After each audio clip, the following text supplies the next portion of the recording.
Hey, Tyler and Luke, have you guys seen Joker? Yeah. Yeah, I just saw it. Great, me too. So we're gonna get into this discussion here, but I just want to remind you guys of a couple scenes. Luke, do you remember the scene when Joaquin Phoenix, when he's dancing while the detectives are getting beaten to death in the subway station? Okay, you do Tyler, remember. Tyler, do you remember the scene where he shoots Murray on live TV? Oh man, I Yeah. definitely remember that. Nathan, do you remember the scene where he kills those three investment bankers on the subway train? I do remember that. I do remember that. Hey guys, this movie was not a comedy. I, Are you What? sure? I, I don't know that we're reacting appropriately. Uh-oh. And certainly everybody on Twitter is going to three white guys who are laughing about this.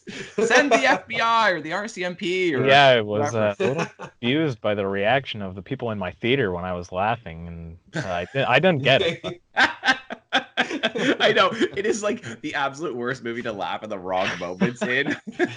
yeah. Yes. Oh man. Welcome to Ignore the Bell. My name is Nathan. I'm Tyler. And I'm Luke.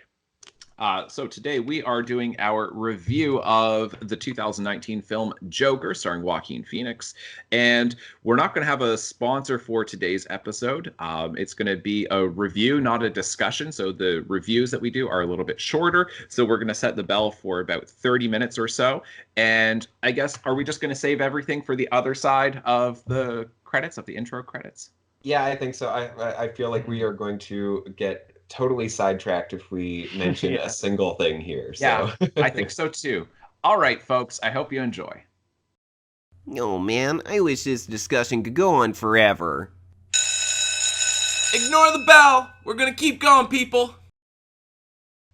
All right, so we are doing our review of the 2019 film Joker, starring Joaquin Phoenix, directed by Todd Phillips, and it's a screenplay by Todd Phillips, and I forget the other screenwriter's name. I think it's Silver, I want to say. yeah, I've I'm got we'll not sure. we'll look it up quickly. But yeah, I this is I think the fifth or sixth big screen adaptation Mhm. of Yeah. the character from DC Comics, Mhm. the Batman villain Joker. like Um, the Yeah. sixth iteration. The yes, fifth, I think, it because might there be. Yeah, I was think it is. Caesar Romero, Jack Nicholson, Jared Leto, and then Heath Ledger, and of course Joaquin Phoenix. So Okay. Yeah, yeah. Mark Hamill is, of course, very renowned for his yeah. In the vocal animated performance, series. Yeah. as Hmm. well as several other things. Video Yeah. games, He's right? done video Yeah. games and he's done some of Some of the the animated films as well. yeah. Okay. So, Um, yeah. so yeah. But yeah, it is hard to compare Hmm. Jokers, and I don't want this discussion to be all about that. But I did just want to say I do feel like this film is leaning heavily on Heath Ledger's Joker for Mm, inspiration. I don't know if you guys agree or not, but it just in terms of like the look of him and even like the clown masks um, taken yeah. straight from The Dark Knight. Yes. I Um, agree with that, but I feel like a lot of the things he does is not really much of what Heath Ledger did. Like, Yeah, absolutely.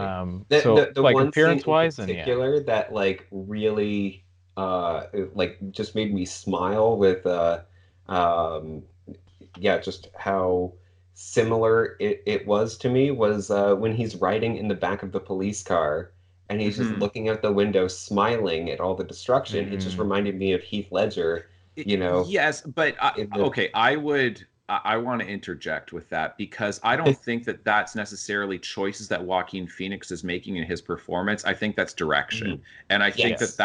that those are homages. Having the clown masks, I think, is an homage to The Dark Knight, and then absolutely him in the back of the police car looking out, absolutely is a direct homage to Heath Ledger when he is able to break out of the jail, and then he's outside of the window, right in downtown Gotham, and he's got his head out. Absolutely, it's a visual reference to those moments, but I don't think that Joaquin Phoenix is invoking Heath Ledger's choices, acting choices. I just wanted to clarify that. Inspired by does not necessarily mean the specific performance, but just the film in general. The film is doing it. Yes, yes, but I because I don't think anything should be taken away from Joaquin Phoenix and his performance. No, absolutely not. And so he did a tremendous job. So I do want to get into the actual film itself, but I feel, and I mean, a lot of people like. I've watched a few podcasts on this and a few reviews, but basically, I mean, I've been seeing stuff on Twitter for a while about this, and critics are split, and a whole bunch of people are having very different reactions to this film.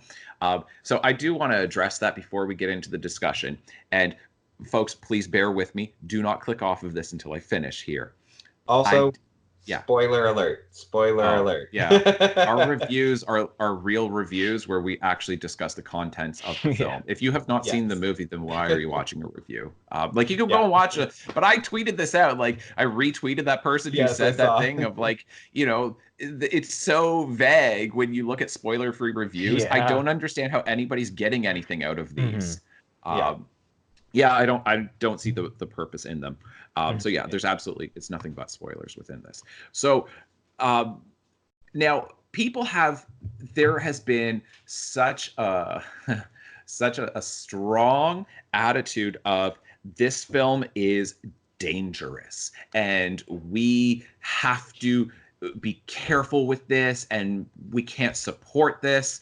And, there's a certain group of people where they are going to watch this film and they are going to react so poorly and so dangerously, and we should not allow those people to see this film. And let me just say, I agree. And the people who should not see this film are people who have low intelligence and cannot demonstrate a whit of critical thinking skills. If you think that if you think that movies are just automatically going to cause somebody to do ridiculously violent things, then this movie probably isn't for you. That's who should not see the movie. That's it. Yes.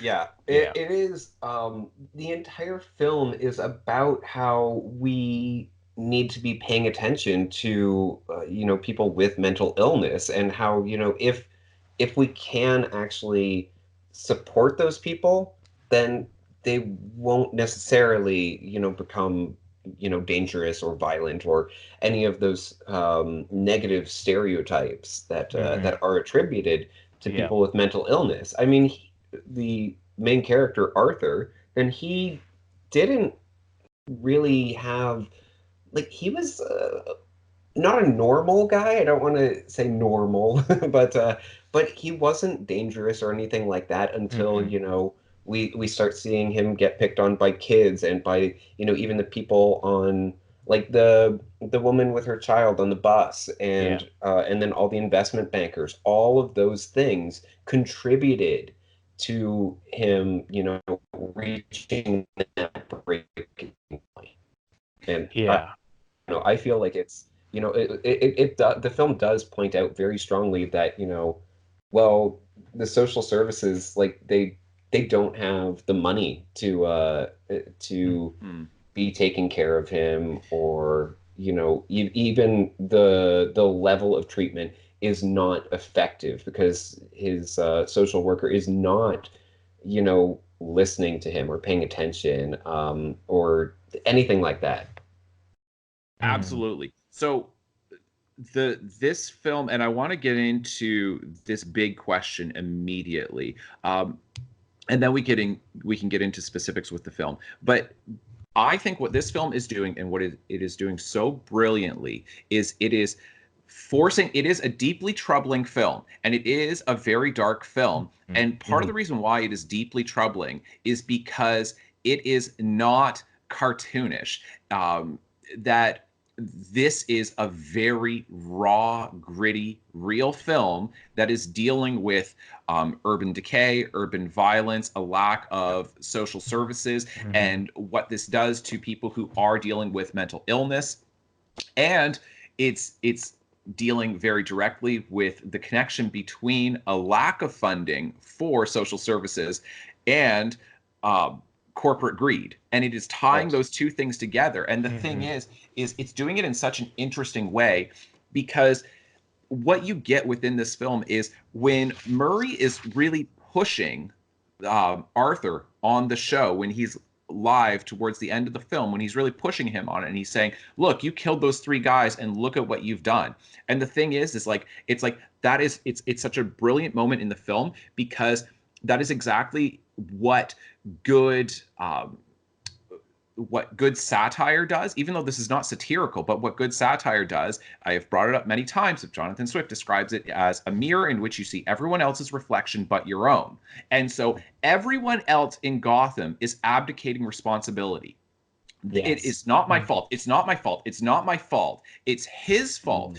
But that violence was precipitated by a whole complex network of failures, systemic failures across the board, and failures as a civilization, as a society, on the individual level all the way up to the macro level, where on an individual level, the way people treat other people on a daily basis, and especially in big urban centers, is awful. And he points this out. And basically, this is a cumulative effect that we're seeing on Arthur throughout his entire life, that ultimately gets to this point. But when you've got Murray saying this to Arthur, he's saying, look at what you've done. And it's like, okay, but in a healthy society, in a healthy civilization, if one person killed 3 bankers on a subway, everyone would be horrified and would be upset. They would not start championing him as a hero. So it's like, wait, who created these conditions in the first place? Arthur didn't create these conditions, but basically, ultimately, they want to pin all of the blame on him. And I was thinking initially about saving this until later in the podcast, but I think it's too important to wait on. So I don't know if either of you guys have seen the film The Big Short. I haven't. No, I haven't. It like stars everybody.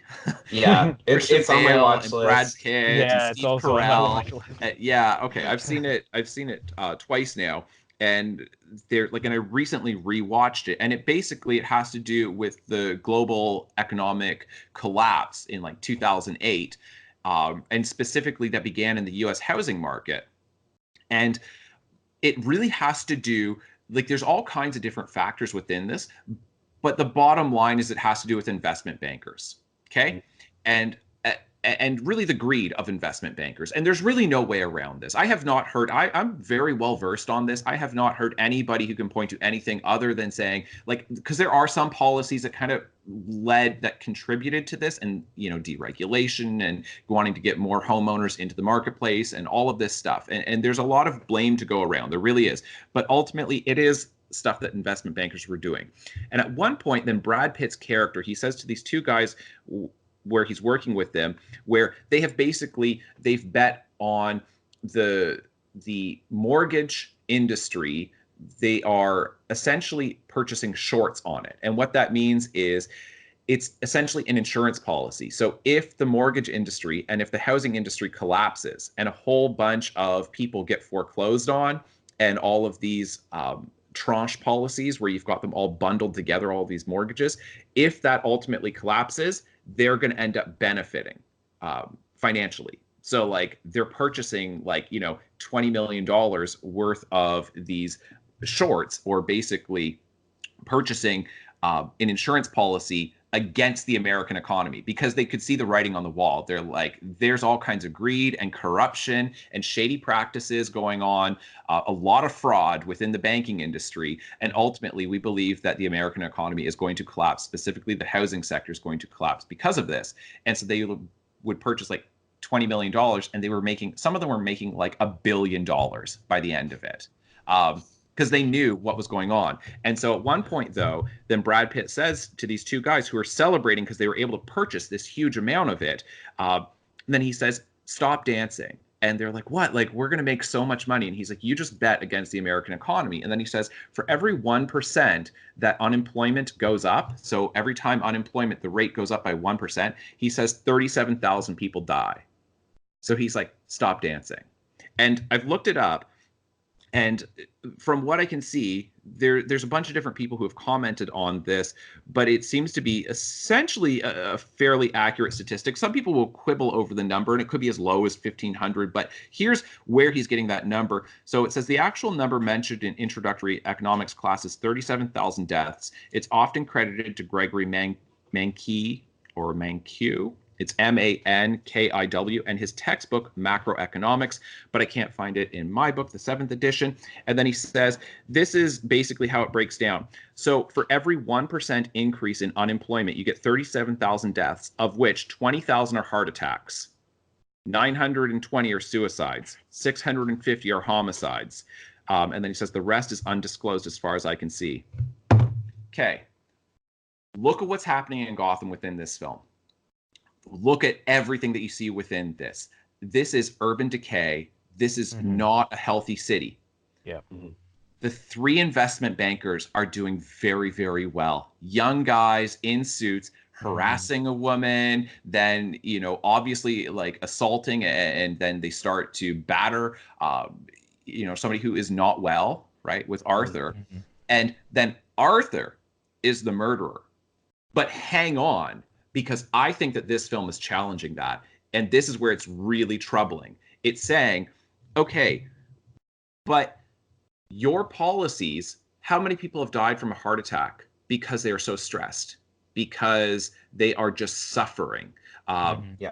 And that it is this distancing of responsibility, and it ends up being an abdication of responsibility. And they can all point to Arthur because it's the most direct form of violence, but there are other forms of violence. Even what Murray does to Arthur is a form of violence.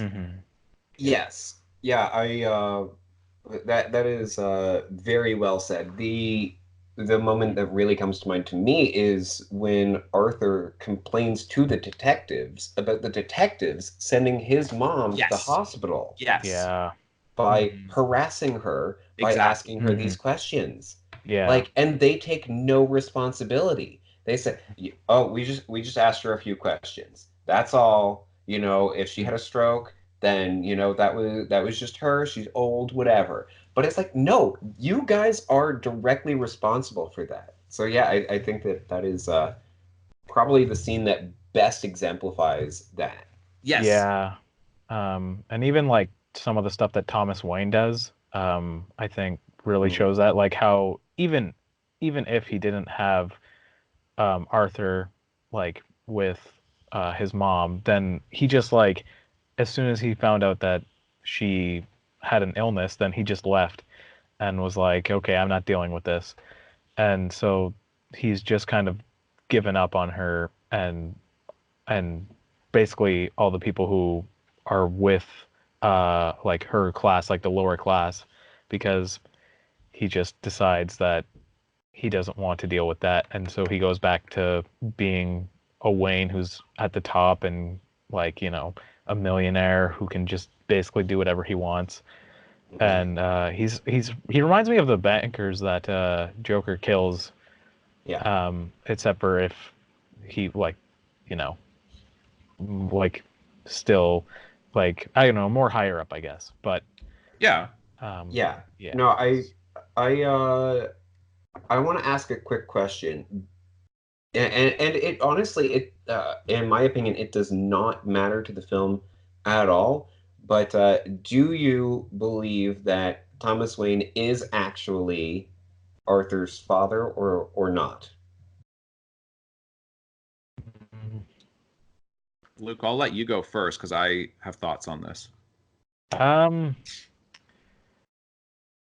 I feel like he isn't mostly because they didn't want to get fans angry, but I feel like if you take away all the mythology to it and you just look at it as its own movie without any source material, he would have been the father, just so it could really show how like Arthur's even more abandoned because even his dad abandons him. And so that's just just adding to all of what Gotham is doing, and how the upper class is just being like not taking responsibility, and how Thomas Wayne also didn't take responsibility. And so I feel like it's intended to be he's not the father, but that's only because Batman comics exist. So Right. I could definitely see that. Uh, yeah. Because I do think that it is a bit of sidestepping where it's like, mm, oh, well, see, it's unreliable, so you can kind of decide for yourself, which mhm, it does work in the film, but I do think that it is partly inspired by or in response to you know the fan base, as mhm, it were. Nathan, your thoughts? I think that one of the things that this movie does so well is that you have, to some degree, this would be unreliable narration where the yeah, film slips um, in and out of Arthur's own experience of reality. And I love the fact that mhm, it does this in a fairly subtle way, Yes. because it's not like, and this is why I don't watch superhero films, because, and I'm not saying that they're bad, but I've said this mhm, multiple times, that superhero films in general are designed to appeal to every age from basically 10 all the way up. And I need a film that's far more challenging than that. It's just that there's just not enough there to keep me interested. The narratives are too simple, they're too easy for me. And I literally lose interest. I get bored. Like, I know that might sound strange, but during a Marvel movie, I get bored because it's just the plot's too easy for me to, and the Yeah. characters not going through enough for me to really feel invested.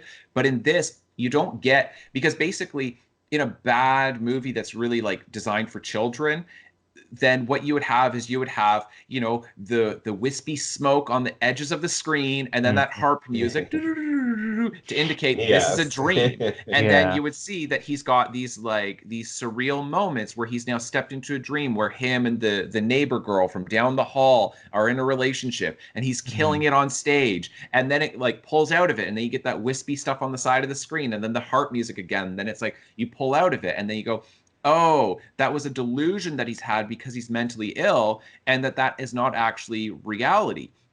But the film is doing this in such a great way where, because you don't know when it's shifting into that and when it's not, it's hard to tell. And even towards the end, then Arthur's looking at a photograph of his mother when she's quite young. She's very pretty in the picture. And then he turns it over, and there's some writing on the back. I forget exactly what it says, but something like, you look so lovely, or you're mhm. so beautiful, or, I love you so much, Something something about like that. happy, I think, wasn't it? Yeah. I forget Um, exactly what it is, but it's some kind of Yeah. fairly romantic script on there. Mhm, And then it has the yeah. initials TW, mhm, Thomas Wayne, right? So Mhm. then it's like, oh, well, that seems to provide a lot of evidence that he did have this relationship with her. But whether that is a delusion of Arthur's or not is unclear, because we don't mhm, know when we're in a delusion and when we're not. And Yeah. then, but it's doing something even better than this, that the entire film is getting us to question the entire structures that we have in place as a society, and in particular, whether you're talking about the criminal justice system or the entire mental health system that we have. You look at the way Arthur is ignored in many ways ignored by his social worker, and there's all kinds of reasons for that, but she's overworked, and who's going to listen to her? And he's saying my medication isn't working, and he's not even seeing a doctor. He's talking to his social worker, who is not a psychiatrist, so she really cannot be adjusting his medication. So you look at this and it's like, what kind of notes are they going to have on Arthur? Are they going to be accurate notes? Right? If you're looking at the notes on him, are they accurate? So then even when you get into the records, whether Thomas Wayne forged the adoption records or not, the thing is what the film has done is it has caused you to distrust every source of trust that we should have in our society. And that's what makes this so troubling, is you start to distrust corporations, you distrust law enforcement, you distrust the entire medical industry, you distrust everyone in this film. Certainly the media and what you get with like Murray and all that stuff, the news, everything else. You've got a whole bunch of people who are saying, we can't trust any of these institutions that are supposed to be reliable. So when it comes to, is Thomas Wayne his father or not, the thing is to me, it's brilliant because it's working on so many different levels of, well, you can't ever know.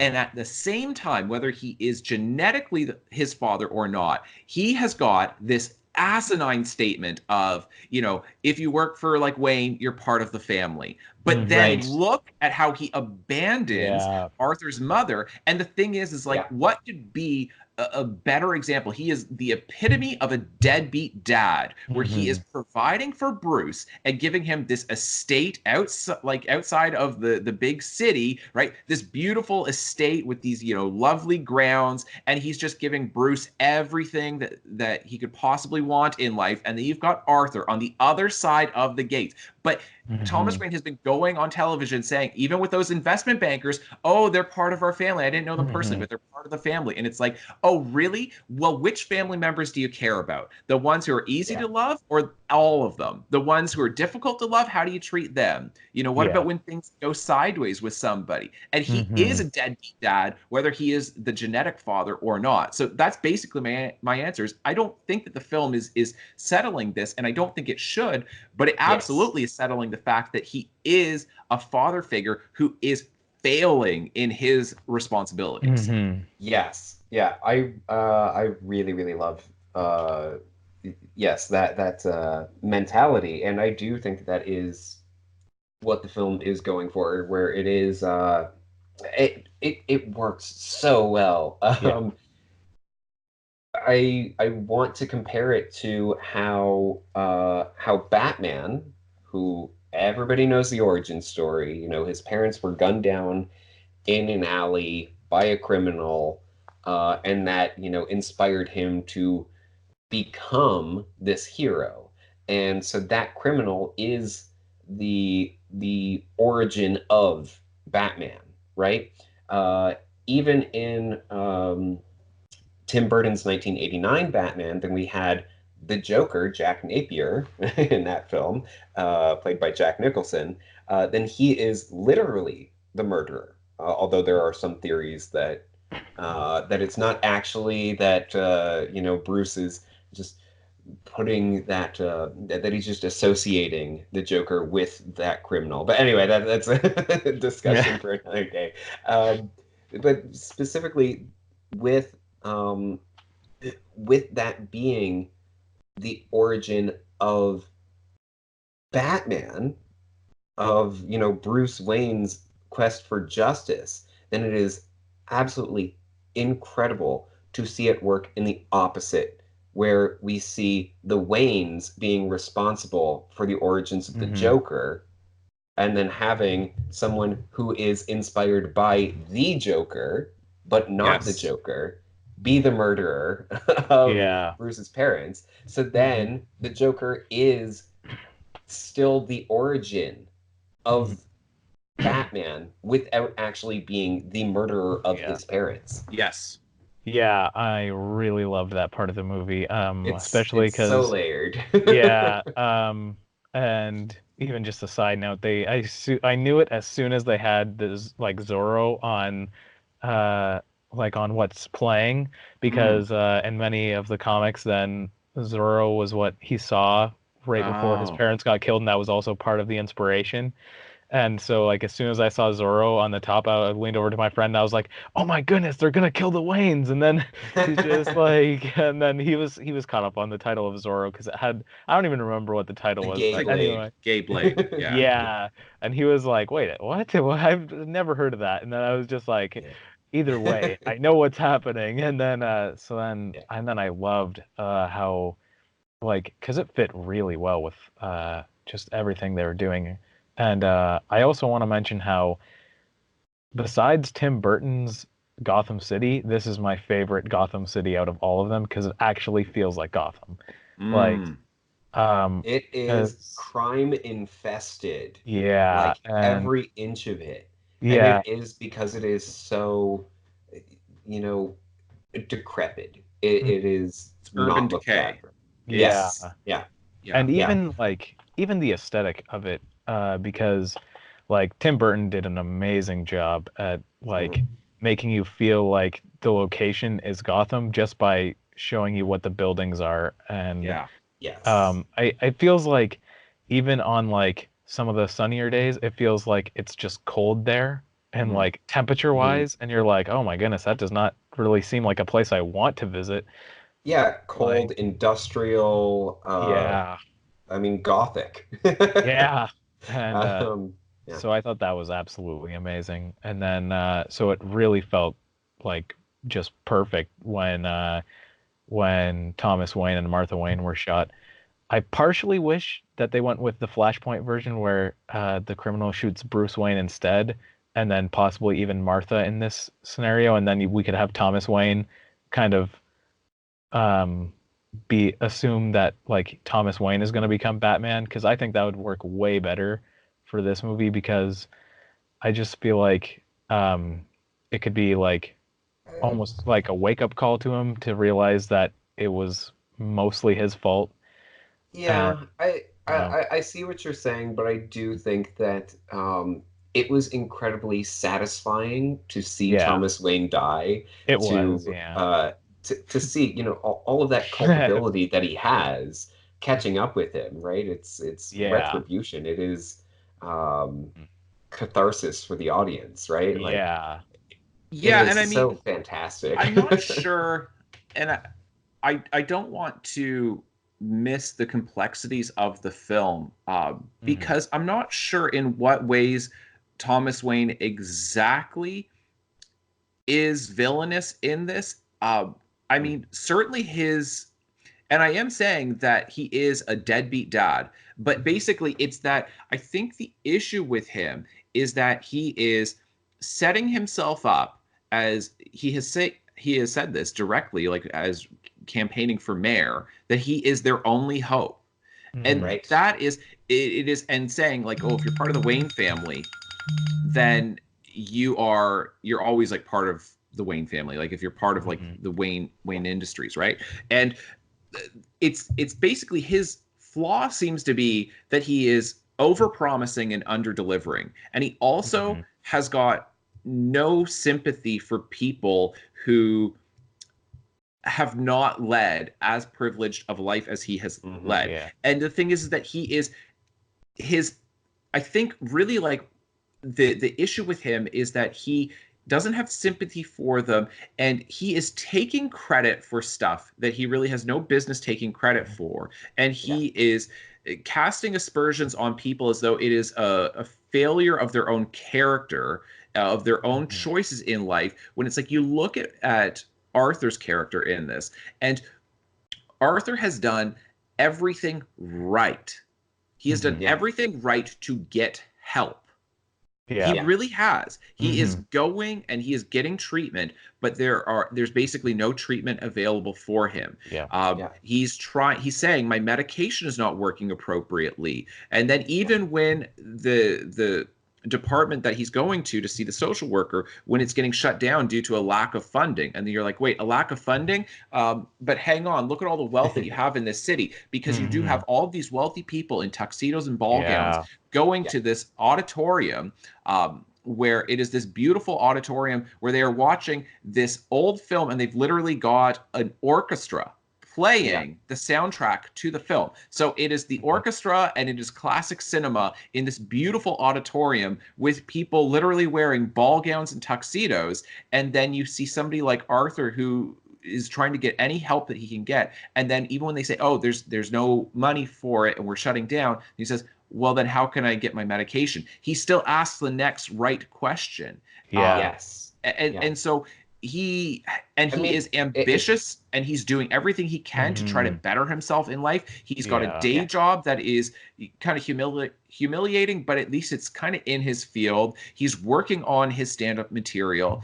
He's doing everything right, but how does Thomas Wayne benefit? Like, how is it choices that he's made? Like, he did not choose to not have mental illness, and Arthur did not choose to have mental illness. So the thing is, for Wayne to say, well, the people who are out there who are who commit these acts of violence, they're clowns, then it's like, yeah, but how much choice do they really have in the matter? Yeah. Right. Yeah, and that is why I think that that it would be very troubling to even imply that that Thomas Wayne would become some type of hero, as Luke, you were saying, because I feel like that would undercut a lot of that. But isn't this a universe where there are no heroes? Well, I was also gonna say, like, I would only want that if like they were actually gonna make a sequel to this, but which would be horrible. I think the entire film is basically taking a critical view towards the superhero genre, saying one person can't fix this. And when you have Thomas Wayne saying, I am your only hope, I alone can save the city, then it is hysterical. You should laugh when you say, wait, this rich dummy is going to fix these problems? Are you kidding me? He's going to fix Arthur's life? In what way? In what way is he possibly going to be able to do that? And when you've got millions of people who are dealing with poverty and trauma from childhood and, a lack of opportunity in life, a lack of resources available to them, then it's like for one person to step up and say, but I can fix it. And that's my issue with superhero stuff in general. Superheroes, to me, they're such childish fantasies of the idea that even if somebody has got a superpower, that they're going to fix something. Like, come on. Society is so much more complex. We don't need, even when I've gone through difficult moments in my life, I don't need a superhero in my life. I need somebody to sit down and spend time with me. What superhero has that power? Right? Yeah. No, and that is why I love the Batman mythos so much, because Batman is a regular man who, he is saving as many people as he can, but he is not the solution, and he knows that he's not, fixing the whole city. That he is saying, okay, these people, these, villains are out of the purview of, local law enforcement. And I need to be able to step in and do this because no one else can. But he's not saying, I am the hero of Gotham. I am I own this entire city. It is mine. Anyone who comes in here is fighting me. No, he does respect the police. He knows that the police do an incredible job. Anyway, that is Batman in a nutshell. Just the fact that he is not the savior of all mankind.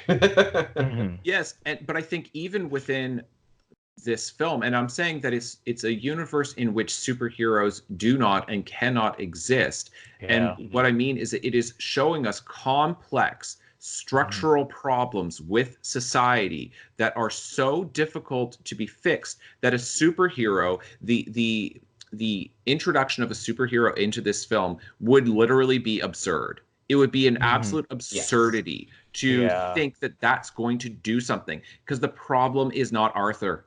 The problem is all of the structural barriers to being healthy and being well, especially for a kid who's, how was this kid ever supposed to be healthy when you look at his childhood? And I mean, even, the abuse that he suffered, and then getting having brain trauma right, from being hit on the head, and all of that altering, very likely altering his personality as a result of it. Yeah. You know, like just I mean, he again, back to your point before, he is seeking help. He even says like, I think I was better when I was, in the hospital or in Yeah. the Asylum. asylum. Yeah. Yeah. That is something that uh, it is so incredibly powerful Yeah. to hear him say that, because he is saying, I know I'm not well. yeah, I know that I'm better when I am behind bars, when I yeah, am Yeah. not allowed to be out here free. And yet nobody is listening. Nobody is wanting to get him back in there because that costs the city money. That costs, this, exactly, that, and the other Yeah. money. So, exactly. Yeah.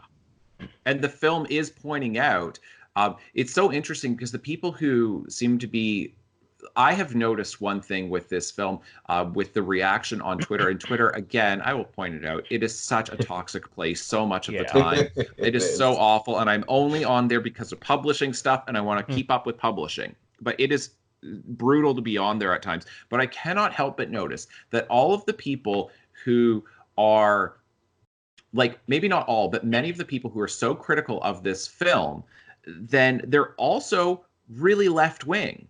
And I don't understand how they don't see that it's like, this is actually not like right wing propaganda radicalizing, like disgruntled young white men. It's not that at all. It's actually promoting a fairly left wing, or at least not promoting, but it's working with, it's exploring a Mhm. fairly liberal approach to society, and saying, Absolutely. look, there's all kinds of wealth inequality. There is plenty of money in the city, but it's not being distributed very well. And Yeah. so most of it is going to the ultra wealthy who are living an entirely different life. Because Arthur even brings this up when he's talking to Murray. He's like, do you ever get out there? Are you ever actually in the city? Do you ever leave the Yeah. studio? Do you know what it's like out there? Do you know how people treat other people? Yeah. It's not just Wayne. It's a whole bunch of people, and so you just have this huge class inequality going on Yeah. within the film. And so ultimately, I don't quite get that, because I don't see this as being this, rah vigilante messaging Yeah. within the film at all. Yeah. It's No, more just a tragedy of the institutions failing on every level, yes. and then at Yeah. the end of it, you just go, well, shoot, what can even be done to fix this? That's what's troubling. It's not Yes. Joker dancing around. It's where you go, Yeah. well, shoot, Yeah. like, we've really failed him, and yeah, we're probably failing a lot of people all the time. Yeah. I definitely I think you're 100% right on all that. yeah, Yes. sorry, Luke, go That's go okay. ahead. But yeah, it's just like, I love how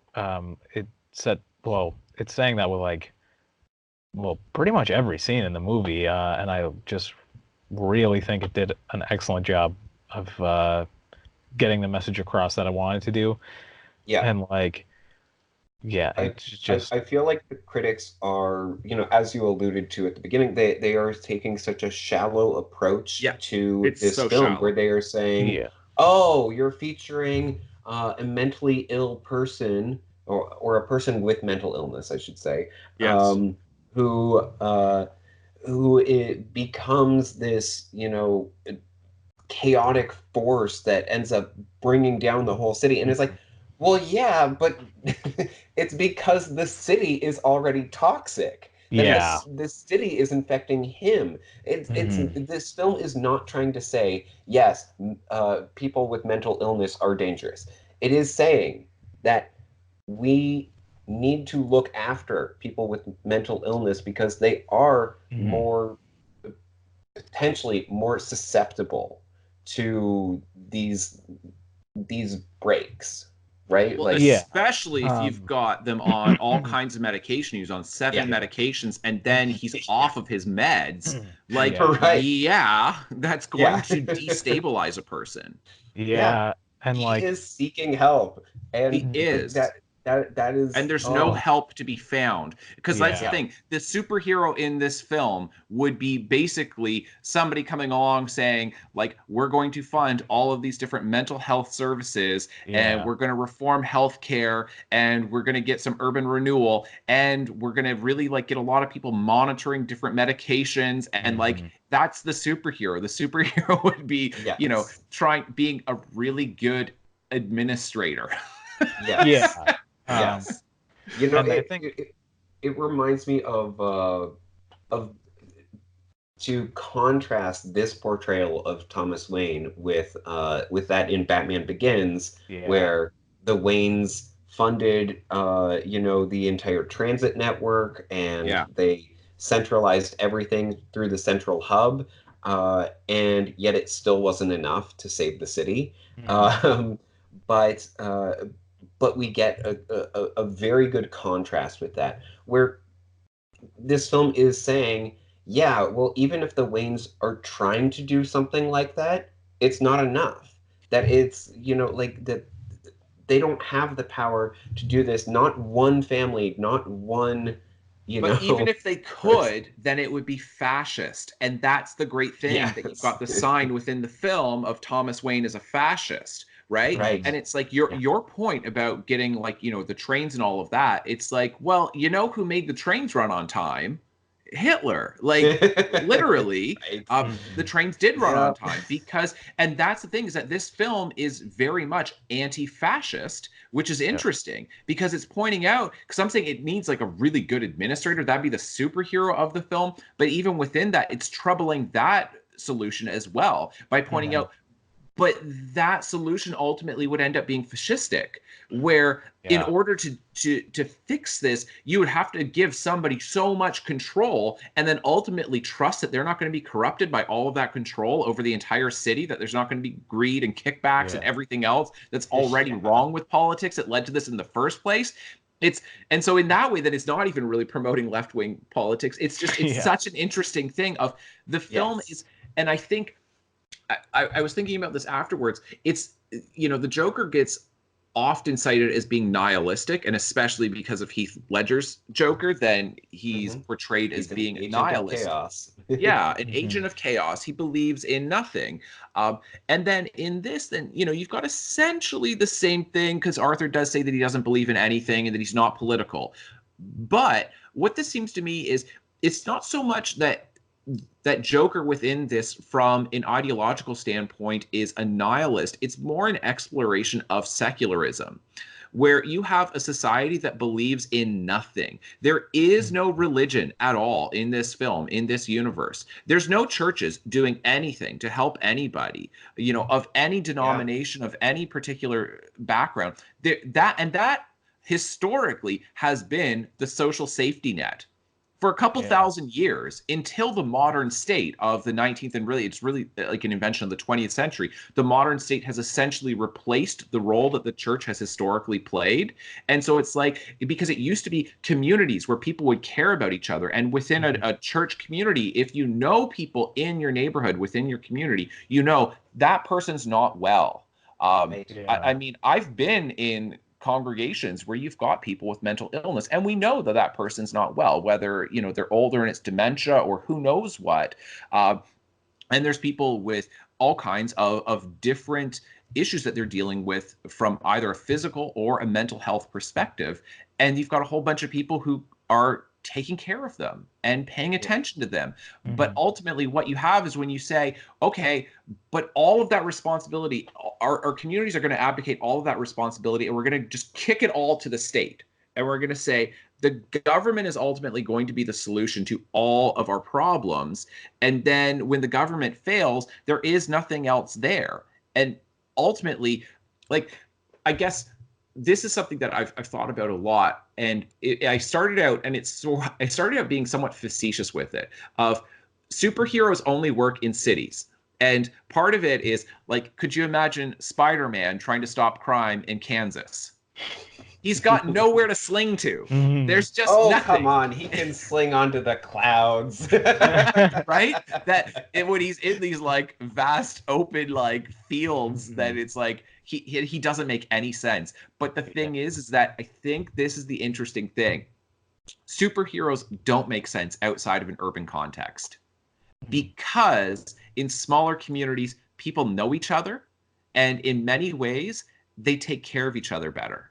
But in cities, there is this anonymity that you get within a city where you don't know anyone. You might see them once and then never again in your entire life. So why bother being polite to a person if you're going to only see them for this brief moment on the bus or walking down the street or being in a store or in a restaurant? You can be rude because you're never going to see them again. That's what happens online all the time, is there's this feeling of anonymity, that you're anonymous. You can be anonymous online for the most part.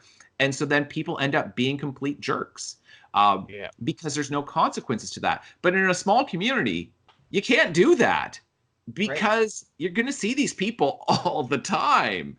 And so ultimately, and I don't think that that's a naive way of viewing things. I mean, the more people I listen to who are fairly well versed on this subject, like experts within this who've really looked at it, then they say that we seem to function better in smaller communities than in bigger communities. Yeah, and even I, like, because I grew up in a small town, and it was like, and then I moved to, yeah, pretty much, like, it was really small, and so I knew just about everyone at my school, like my elementary school, like everyone, not just my grade. And then then I moved to a bigger, well, not really a bigger city, but a city. And then it's like, okay, well, things are very different here. And then now I go to school in an even bigger city, and it's just like there is no community whatsoever. Like you're just on your own completely. And so even I can say that that is completely true, because like it's just like the bigger the city, the less people care about each other. And so like that part of the movie really I just was amazed with, because it's just like I'm like, that's just 100% true, because like no one in cities really care about each other, like because you're just like, I'm going to school, and like, the best thing someone will do for you is hold a door open. Like that's about it. And like other than that, it's just like they don't even look at you while you're walking in the hall. And like if you're walking like and you're the only two people in the hall, like I'll look at someone, like normally I'm used to like looking to someone, smiling, saying hi, waving, all of that. But then there, like in a bigger city, it's just like, no, you just keep looking straight, or you look at your phone. Like you just keep as much to yourself as you can. And I'm like, and it's really frustrating. So I'm like, I love that part of the movie. And like, so and imagine saying within this film, imagine saying, oh, so Arthur is basically alienated from society, so the solution is a superhero. Do you know how stupid that is? Like, and I love that. I love the fact, like, because you guys can know that it's like if a film is going to have a message of superheroes like are dumb, then I'm like, I'm on board with it. But ultimately, though, with these very, very real problems that you get within large urban centers, then the idea that some super heroic force can fix the problem of community, like that's such a naive, childish solution to it. I mean, I have lived in Toronto my entire life, and it is interesting. I am perfectly comfortable with, not making eye contact with a single person, like for days, weeks, months, like it doesn't matter. That frustrates me. It gets me so mad. Like, and so for me, like, I don't know the person, so I don't really even need to look at them. Like that is the point that it's at, and it's not for me personally. Then it's not a dismissal of that person's existence. It is a level of I suppose I would phrase it as respecting their anonymity or their privacy in that way, where I very much seek that. Like, I like living in a big city. There was one time when I was coming home from school on the bus, and my shoes were like pretty worn out at this point. And when I got off the bus, and this woman got off the bus with me, and she was like, "Oh, like your shoes are like really worn out. I feel really bad. I've got some like extra shoes like at my apartment that like my son doesn't wear anymore. Like, would you like here, I can just give them to you, like just come over." And I'm just like, leave me alone. But that was like literally somebody trying to reach out, and me just being like, oh, this is weird, and I don't know that I can trust you. And like, there is so much distance between people who are so close together. And that's like not like what you guys were saying earlier, about how that's kind of how Arthur is treated. I think that's for everyone, not just people with mental illnesses, but Yeah, like, good and that's point. why the Joker like movement, as they called it, was an actual Joker movement, because like Right. it's not It was just the people with mental illness. It's like everyone who is being treated this way, who is like, oh wow, look at this one guy kill these three people because he was being treated poorly on the subway. Well, I suppose they didn't know that, but either way, like, they're like, you know what? Yeah, we can actually fight against this, like all the higher ups, and do what we want. And then like everyone just jumped on board with it, and I was like, and honestly, I think every viewer did as well, because like it's like the movie sets you up to be in a way, like um in a spot where you just really side with them, and you're like, yeah, like everyone is treating them so poorly that like you do want them to see the Joker movement succeed, and you're like just jumping on board. And I think that is one of the because it best things that happened in this becomes movie. it becomes a communal thing where Yeah, everybody is You are getting, able to. absolutely, you're getting Yeah. community in a place where there was no community. And even if you're yeah, looking at something, like if you're looking at like Occupy Wall Street, and in a lot of ways, and that seems to be what's being depicted on screen here, is in the middle of New York City, then you get this small community that forms when they're protesting Wall Street. yeah, And they're living in tents, and they kind of know each other, and all of that, and like there were still issues within that, but at least it was a sense of community. And Tyler, it's interesting, like your perspective on it compared to Luke, your perspective on it, of growing up in a small town and then starting to experience a bigger town, and then Tyler, you growing up in a big city and just being so accustomed to that. Because I felt the way you felt, Tyler, and it took me, I would say, probably 10 years before I fully adjusted to not having that big city mentality of getting, because it freaked me right out when people would make eye contact with me in smaller theaters. Freaked me right out, and they would say hello, and you know what I mean? Like, I would literally get scared by like an 80-year-old woman like walking down the street, and she's like, "Good morning," and I'm like, "What do you want?"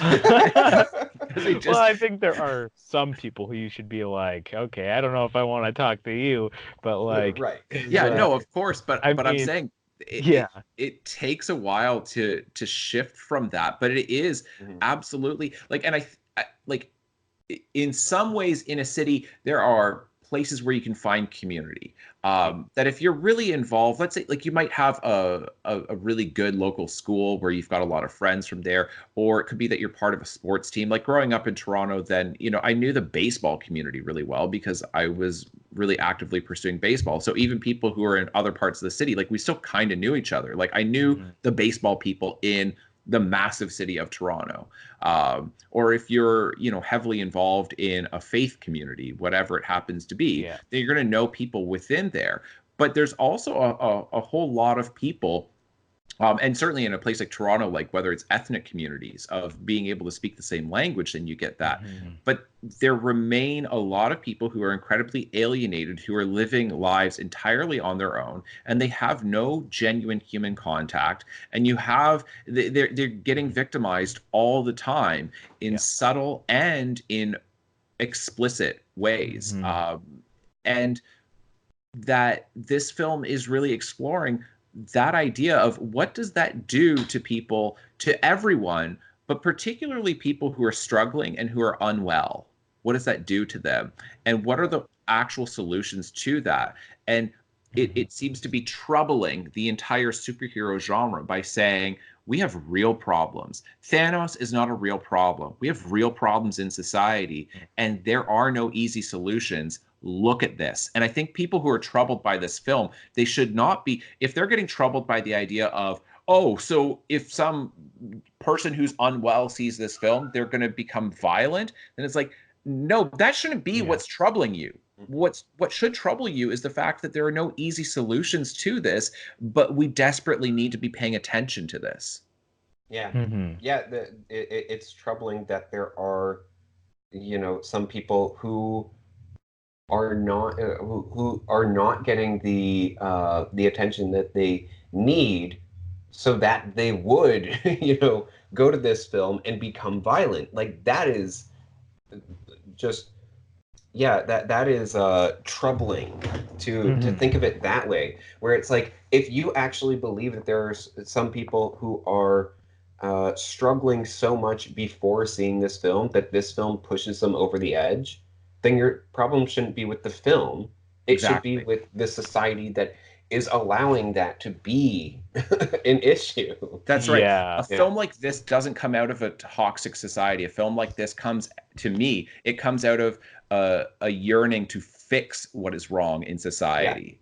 And people who don't get that, like it's this issue, and we can move on like after I finish this little part here, but like for somebody like me, where I have enjoyed horror movies and the horror genre from a fairly young age, like I have all kinds of people who this is what I don't understand. If I go and watch a movie with a monster who kills people, a ghost who kills people, or a serial killer who kills people, why is it that people assume I am on the side of the serial killer? I don't understand why they think that I'm identifying with the villain and I'm not identifying with the people desperately trying to escape. Because to me, like horror on the most basic level, I think a lot of people who enjoy horror, not all of them, but a lot of them are like, there are real monsters in the world. I'm facing real obstacles in my life. They feel so overwhelming and frightening at times.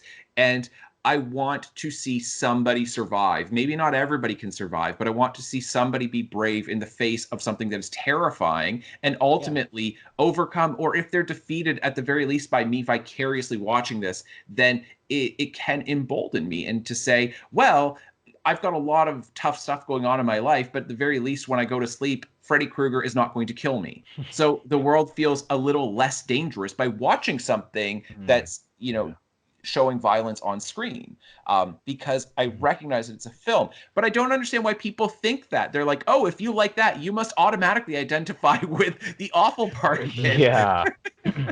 Yeah. Are you doing research on how to be a killer? No, I'm doing research on how to avoid being killed. I know. Put me into a horror movie situation, and it's like I'm probably going to survive because it's just like people are like, there's a killer on the loose. We're going to go get drunk down at the beach. I'm like, never mind me. I'm leaving town. Just immediately. I'd be the character who's on screen for 3 seconds. And I do just want to gets a phone call, and it's like, What's going on there? I told you guys not to go there. Right, exactly. We're in trouble. I told you. But yeah, I do just want to say that, like, I don't know. I love the superhero genre, but I also love what this movie is saying. Like, as you said, because like I think that you can, like, I appreciate both, because I do like that it's like, well, it shouldn't be just dependent on one person to change society, but at the same time I love that superhero genre inspires you to try and change the world, because that is what is appealing about it to me, is that like, like even though these people have superpowers, they're just trying to save the world as much as they can. And I like and I just like that has always been something that I have really loved about the genre. And it is a fantasy, right? It is trying to say, this is the dream, right? This is, it's like the end goal that Yeah. Um, Um, yeah. I do really want to explore this. This is a comic book film. mhm. You know, it is not a superhero film. Yeah. How is it a Um, comic book film? it's based on a character from a comic book. Yeah. Well, this is the point that I want to raise. How is I feel that this film, if it were if it were not connected Uh-huh. to comic books, it would not have gotten the funding, right? It would not have been funded. It maybe could have been an indie film, but we would have seen like a much lower budget on something like this. And I think that the filmmakers, like the screenwriters, did a tremendous job of working in some ties to superhero fiction in order to get the funding to be able to make this film and make it as far-reaching as possible. Mhm. A- Agreed. Now, they used to make films like this that were Yeah. Right. not superhero films. And I know that Yeah. the Martin Scorsese films of the 1970s, Yeah. like in particular, Taxi Driver Mhm. did get made, is very much one of the foundations for this film, For sure. and is a brilliant and very troubling film. And so they used to make good movies like this all the Yeah. time that weren't connected, that didn't have to have some Yeah. ridiculous tie into the Marvel or DC universe. And it is Yeah. a theme of my podcast that I complain about this all the time. Yeah. And when I watched the trailer for the first time, however many months back, my first reaction is I was mad and I did not really want to see the film. And everybody was talking about how great it looked. And I was like, yeah. So why the hell is it called Joker? Why is it Yeah. connected in any way? Because this movie Absolutely. would be brilliant if it wasn't connected to Yeah. DC and if he wasn't Joker. Mhm. I'm not saying that it's worse because of it, because I don't think that it's worse, but I think it's unnecessary, except for what you pointed Yeah. out, Tyler, which is that they needed that to get funding and to Yeah. get the Yeah. budget that they ultimately got. But I mean, like, Mhm.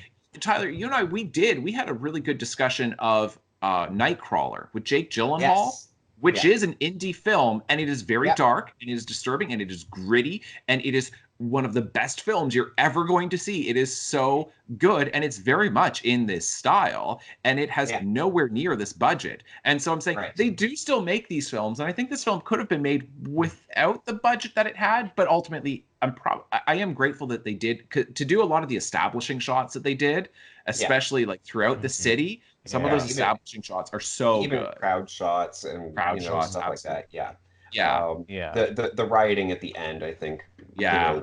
really Mhm. benefited from that budget. Yeah. But yeah, I do agree that it is an unnecessary connection, that this film could very well have been about not a clown, but about any number of other careers, right? That inspires a movement, like any sort of career which has an iconic look, and it's just like, oh yeah, that type of character is who everybody rallies around and gets the masks of and everything. And Mm. it could have still worked out the exact same way, Yes. Yeah. but this film is reaching so many more audiences, or a much larger audience, well, and also more audiences, because there are different Yeah. audiences, by being even tangentially related to superhero fiction. Yeah. I guess, but I still feel part of me, because I love this movie. But part of Yeah. me is still kind of mad Oh yeah, because absolutely. it ultimately, I'm like, this could have been a great independent film, and Mhm. ultimately it would have been a really profitable, I hope it would have been a really profitable independent film. And I need independent studios to be doing well financially in order to produce more independent film, because I mean, and in part, like with me being an author and hopefully, getting something at some point ever to go into, like, to get an option and to go into production and all of that. I mean, the stuff that I write, it's going to be independent. I don't write stuff for mainstream audiences. Because even like with Orphans of Liberty, then it's still fairly mainstream, but then you get into it and it's like I've offended every political group you can possibly offend.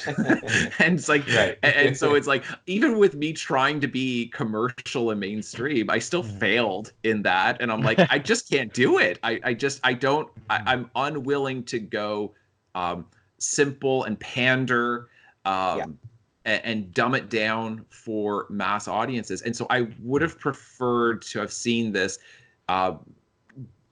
be disconnected, like not disconnected, but just unrelated to the superhero universe and really work on its own. Because part of me just feels like, and it sounds awful, but I'm like, if you are unwilling to see a movie unless it's connected to superheroes, then you don't deserve to see a good movie. Yeah. Like flat out. If you don't have the guts to see something that it doesn't already have this background for you, then all right, you've disqualified yourself from seeing good films. So like, I don't have much sympathy. It's like when people say they don't make good movies anymore, I'm just like, it's just because you don't watch independent film. That's the only answer. There's plenty of excellent films out there. And part of the reason why independent studios struggle is because not enough people are willing to risk spending a little bit of money at the box office or, afterwards, whether it's through Redbox or Netflix or whatever, just to like get more attention on them. The full irony of it is, the amount of people who say, oh, why don't studios make more like invest in these riskier endeavors? And it's like, because you are not investing in risky endeavors of $10 or $20, however much a ticket is, these days, to go see a movie that you don't know if you'll like. That is the exact same mentality that the studios are having, where they're going, oh, do we want to put this much money into something that we don't know if people will like?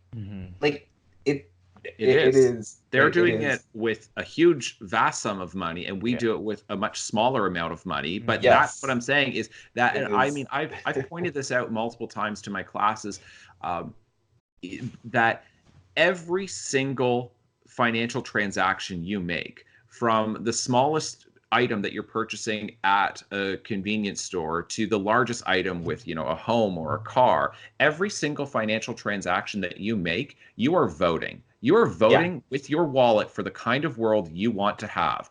I promise you are. If you want to complain about the food industry, but then you buy nothing but, processed food from big corporations, and then you're like, I wish organic food was cheaper. And it's like, then start buying organic food. But it's expensive. It'll get cheaper if more people buy it. It's that you are voting for the kind of world that you want to live in every single time you spend $1 or even less than $1.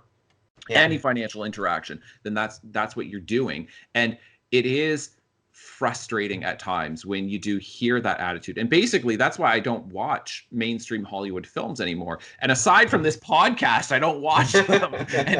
And even within this, then like I still have abstained from it, like when we did our Avengers talk. I'm like, I'm not spending money on it, but you guys could tell me about it. Because I am very much like, I love both. Like, I just love both because, like, and that's perfectly fine. Yeah, if you love superheroes, it's people who don't like superhero stuff, but then they go and see it.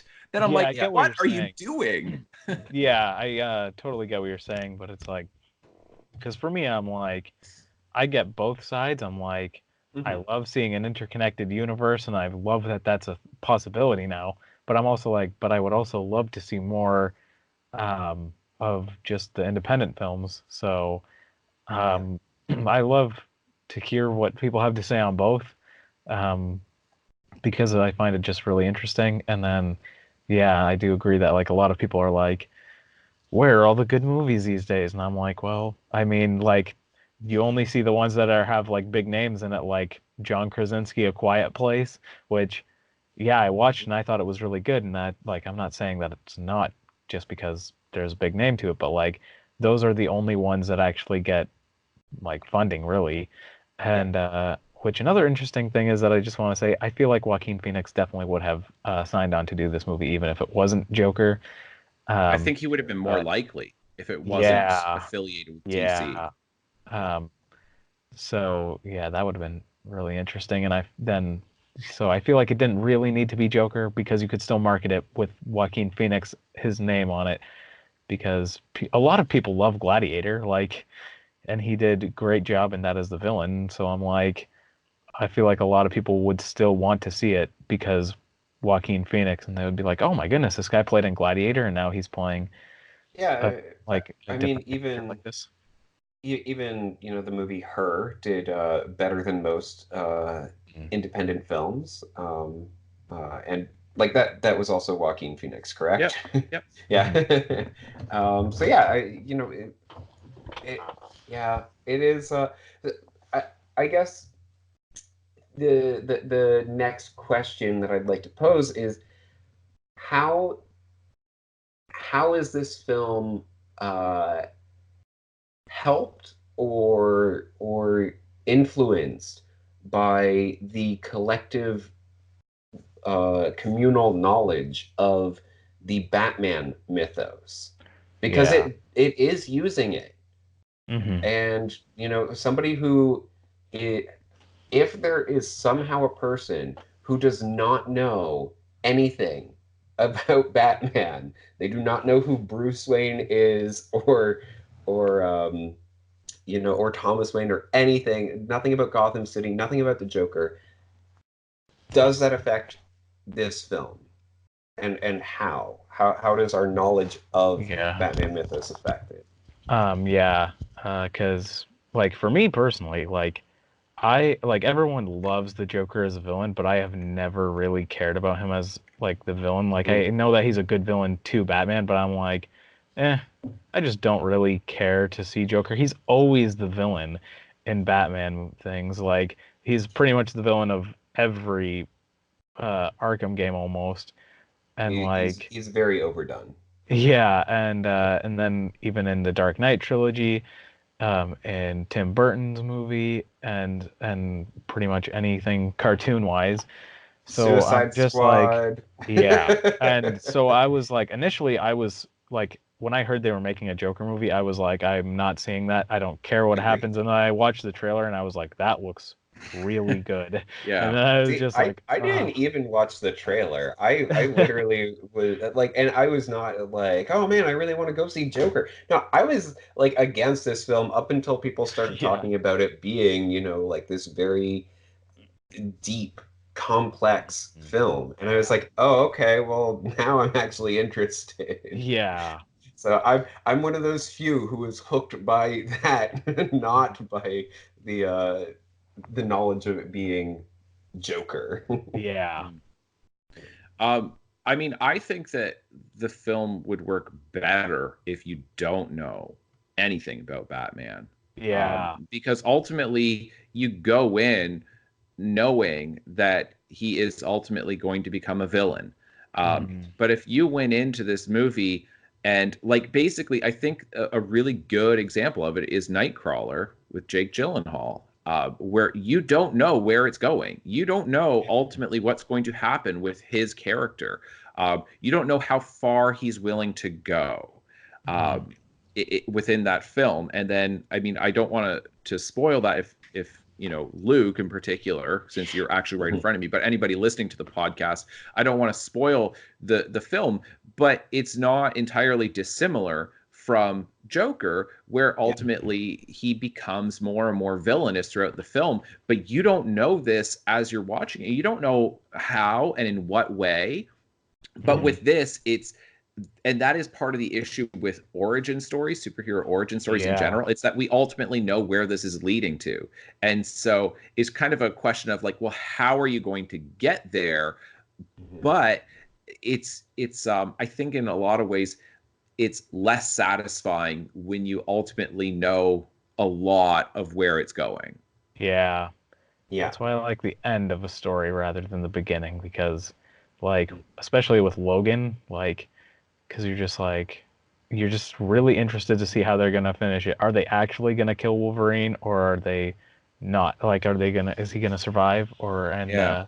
and actually like go with these with these kids who have escaped, or is he actually gonna be killed off? And so I always have loved like the end of a story because it's just a lot more interesting. Because I'm like, I have no clue what they're gonna do with it. So yeah, I definitely think that an origin story is like not as interesting, especially when it's like the Joker that also got a lot of people being like, I don't know if I want to see this because his past is supposed to be like a mystery or whatever. And I was like, whatever, I don't really Well, care about that. But I'm glad that you brought that up because I went into this film. I tried my best to avoid the main trailer and most of the press around this film.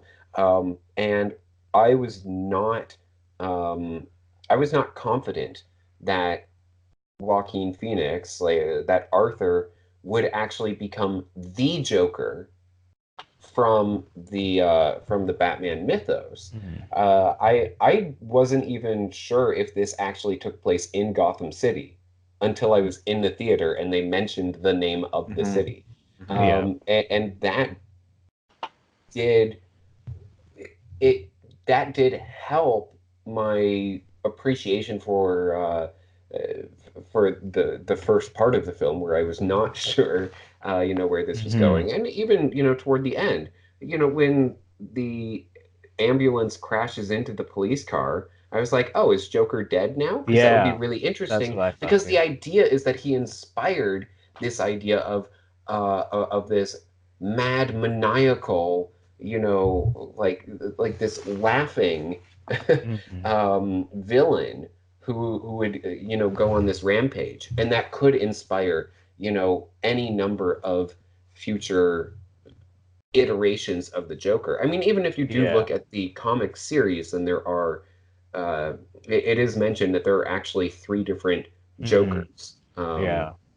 And so that's sort of what I was going into this film thinking. I was like, well, maybe like, especially toward the end of the film, then I was thinking like, well, maybe, with all of these other people just being inspired by Mhm. Arthur, maybe he is solely the inspiration for what becomes the Joker and not actually the Joker That's himself. my read on Yeah. it. Yeah, That's that's how what I I thought was interpret gonna it. Yeah. happen. That's what I was Yeah, well, saying. I Like, mean, certainly with the age difference between Bruce and Arthur, then that that plays a yeah, factor as well. I'm like, Yeah, ah. I mean, even if like I do wish that it was disconnected from the Batman universe because I don't like that you are looking at Bruce, then you're trying to factor it out of like, okay, now how old is Right. this guy in relation to him? So it can't be like I don't like that. It's that I Yeah. like from a thematic standpoint, then ultimately Mhm. what happens is you have a whole bunch of people at the end of the film, and really like partway through the film after the subway murders, where Yeah. people are on his side and he is Yeah. inspiring people to push back against these breakdowns and these failures in Mhm. society. And so it's like ultimately he is creating the Joker, whether he is the Joker or not, then he Yeah. has Yeah. essentially created the Joker. Yeah. Um, yeah, can we spend a little bit of time talking about Joaquin Phoenix and his performance in this? For Yes. sure. Uh, Oh. so one thing that I noticed, I mean, obviously it is like a staggering performance. It is triumphant how good he is throughout this film. Yeah. Um, one thing that I did notice, and this is where I get frustrated at times because I know that it's probably a bad thing, but I there's a certain degree of resentment that I have, and it doesn't happen all that often, but I do get a certain degree of resentment when I see people who have been podcasting obviously for longer than me and who have got like big YouTube channels who are just complete dummies who don't even understand what is happening within the film, and then they like make a video and it's like they get like 1 million views on it, and I'm like, they're not even saying anything insightful. Yeah. Like, but one thing that I like, so because I was watching some videos and people were talking about like his laugh and the way his laugh is off, and when he's in like the Oh. comedy club, for Mhm. instance, right? And he's taking notes, but I don't.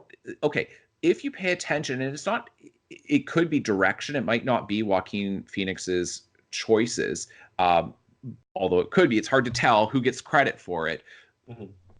He is he never laughs at the appropriate time, but he is desperately trying to laugh at the appropriate time when he's in the comedy club. And he's trying to educate himself, and it's almost like somebody who's on the autism spectrum disorder, where it's off, but he's looking and he's going, oh, people are laughing, so I'll laugh now, but it's out of sync.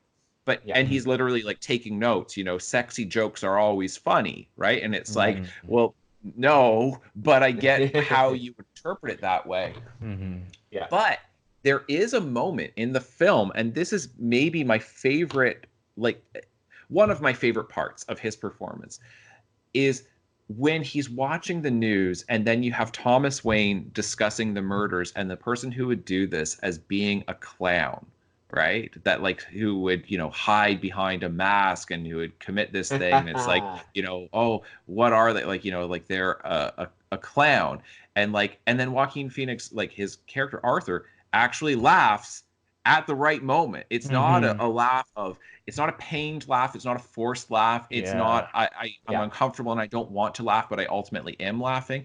It's that he does laugh, and it's funny to him because in so many different ways, like there's so much going on there, but ultimately he, as he explains to his mother just before he kills her, he's never had a happy moment in his entire life, but he has been instructed his entire life to put on a happy face. And physically, that's what he's doing. Like he is dying inside, and but he puts on a happy face. He's putting it on, and that his performance throughout, where you see him doing this, you can see how he is out of control of his own body. He has very little control over his own physical body, over his laughter, over a lot of his movements. And the only time that he ultimately seems to be in control and where he seems to be confident is after he has killed those guys, but when he is really playing the role of the Joker, when he really is putting on this happy face, then he transforms and he actually is smooth in his movements and confident.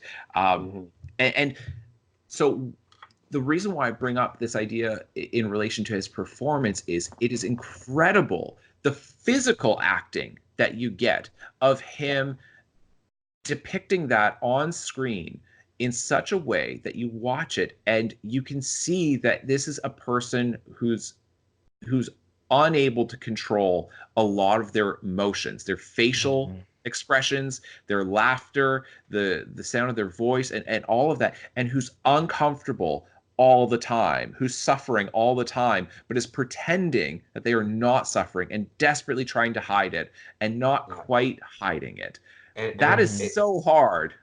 If you were a director and you explained that to somebody, even a really good actor, you say, that's what I want you to do, right? Then, because you could be a director who has that vision for it. You could be a screenwriter who has that vision. And you say, this is what I want. But to have an actor who is physically able to do that, wow, that's so hard to find. Yeah. Yeah, absolutely. I mean, his performance in this is absolutely incredible. It is, just so good. And speaking to that, you know, like I love that it has that moment of in his notebook where, you know, it says the hardest part of having a mental illness is that everyone expects you to act like you don't. And it's just like, wow, like that is such a powerful statement. And that is exactly what his character is doing the entire film. He is trying to pretend like he doesn't have some type of mental illness, and that is what makes him unhappy. It even ties back to when he says, you know, like when the social worker asks him, you know, why do you think that, you know, you were better in the hospital? And he says, who even knows? But the reason, I'm putting this in here, but I interpret it as the reason being that he doesn't have to pretend like he isn't suffering. that he Absolutely. actually, is able to just be like, yep, I'm in an insane asylum. That is very difficult to say. But, he is actually there. He knows that he does have a mental illness, Yeah. that that he is just suffering. And Yeah. that is incredible that it has that ability to really Yeah. just express that. Yeah, 100%. Mhm. I wanted to point out another example of this, and one of the creepiest moments of the film is when he's pretending. When he's pretending that he's okay, but he's really not. It's when he's with the other clowns, and what did you say his name is, like Randall or something like that? Mhm. Yeah, The tall guy, yeah, Yeah. where he then sees the little person, and then he says, like, hey, do you guys call it, like, when you guys go mini golfing, do you call it like mini golf or golf, right? Something like that. And then Mhm. right. Joaquin Phoenix, he recognizes it, like, or Arthur recognizes it as a joke. So then he does his amazing laugh, right? As he's like walking away, and then you can see that it just stops the second he Yeah, turns the corner, and then his face, and you could see, oh, he did not really think that was funny, but he knew that it was supposed to be funny. He recognized yeah, that's a joke. absolutely. Yeah. So this is what society expects me to do when somebody tells a joke, right? And he literally is spending time in comedy clubs writing down jokes, and when people are laughing and looking at people going, oh, okay, be like Yeah, that, laugh at that time, and this is when a Yeah. punchline happens, do this response, and that he physically does that. But then you see as he like kind of turns the corner, and then it gets clipped, the end of his laugh, and it's just like, and hmm then you can see it just, he goes back to not laughing at all. And you go, that's the thing, Mhm. that's him pretending yeah, that. And it's such a Mhm. great example, like that weird laugh that he absolutely. does, and that it sounds like it's out of control, but that's him trying to control it. Mhm. um Right. Yeah. yeah. Yeah, I did want to I didn't get a chance to say it before when we were talking about, Thomas Wayne being on screen and, calling those others who are hiding behind a mask, who are clowns, and everything. Like, it is so perfect as, a criticism of superheroes in general, specifically Batman, who is, Yeah. who his son will become. I think that is just so great that, that Joker picks up on it being so hysterical that it's like, no, you're actually the one wearing the mask. That you Mm, are, Mhm.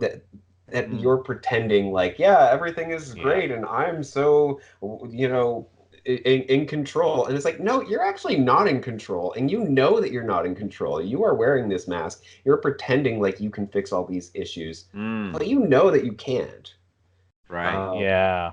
And that's, yeah, I really like at the end, because at the end he's just owning it, because he's just like, whatever, I don't care anymore. Like, and he goes on the Murray show and he's like telling yep. his jokes, and everyone's Yeah, like, those aren't funny. And he's just like, and then he's just like, whatever, I don't care because I like the jokes. I love And the he's fact that he's just like, like, comedy is subjective, right? yeah, He's Yes. like, Yeah. look, just because a mass group of people say what Murray does is funny, but then very few people say what I do is funny, that doesn't mean that one is comedy and the other isn't.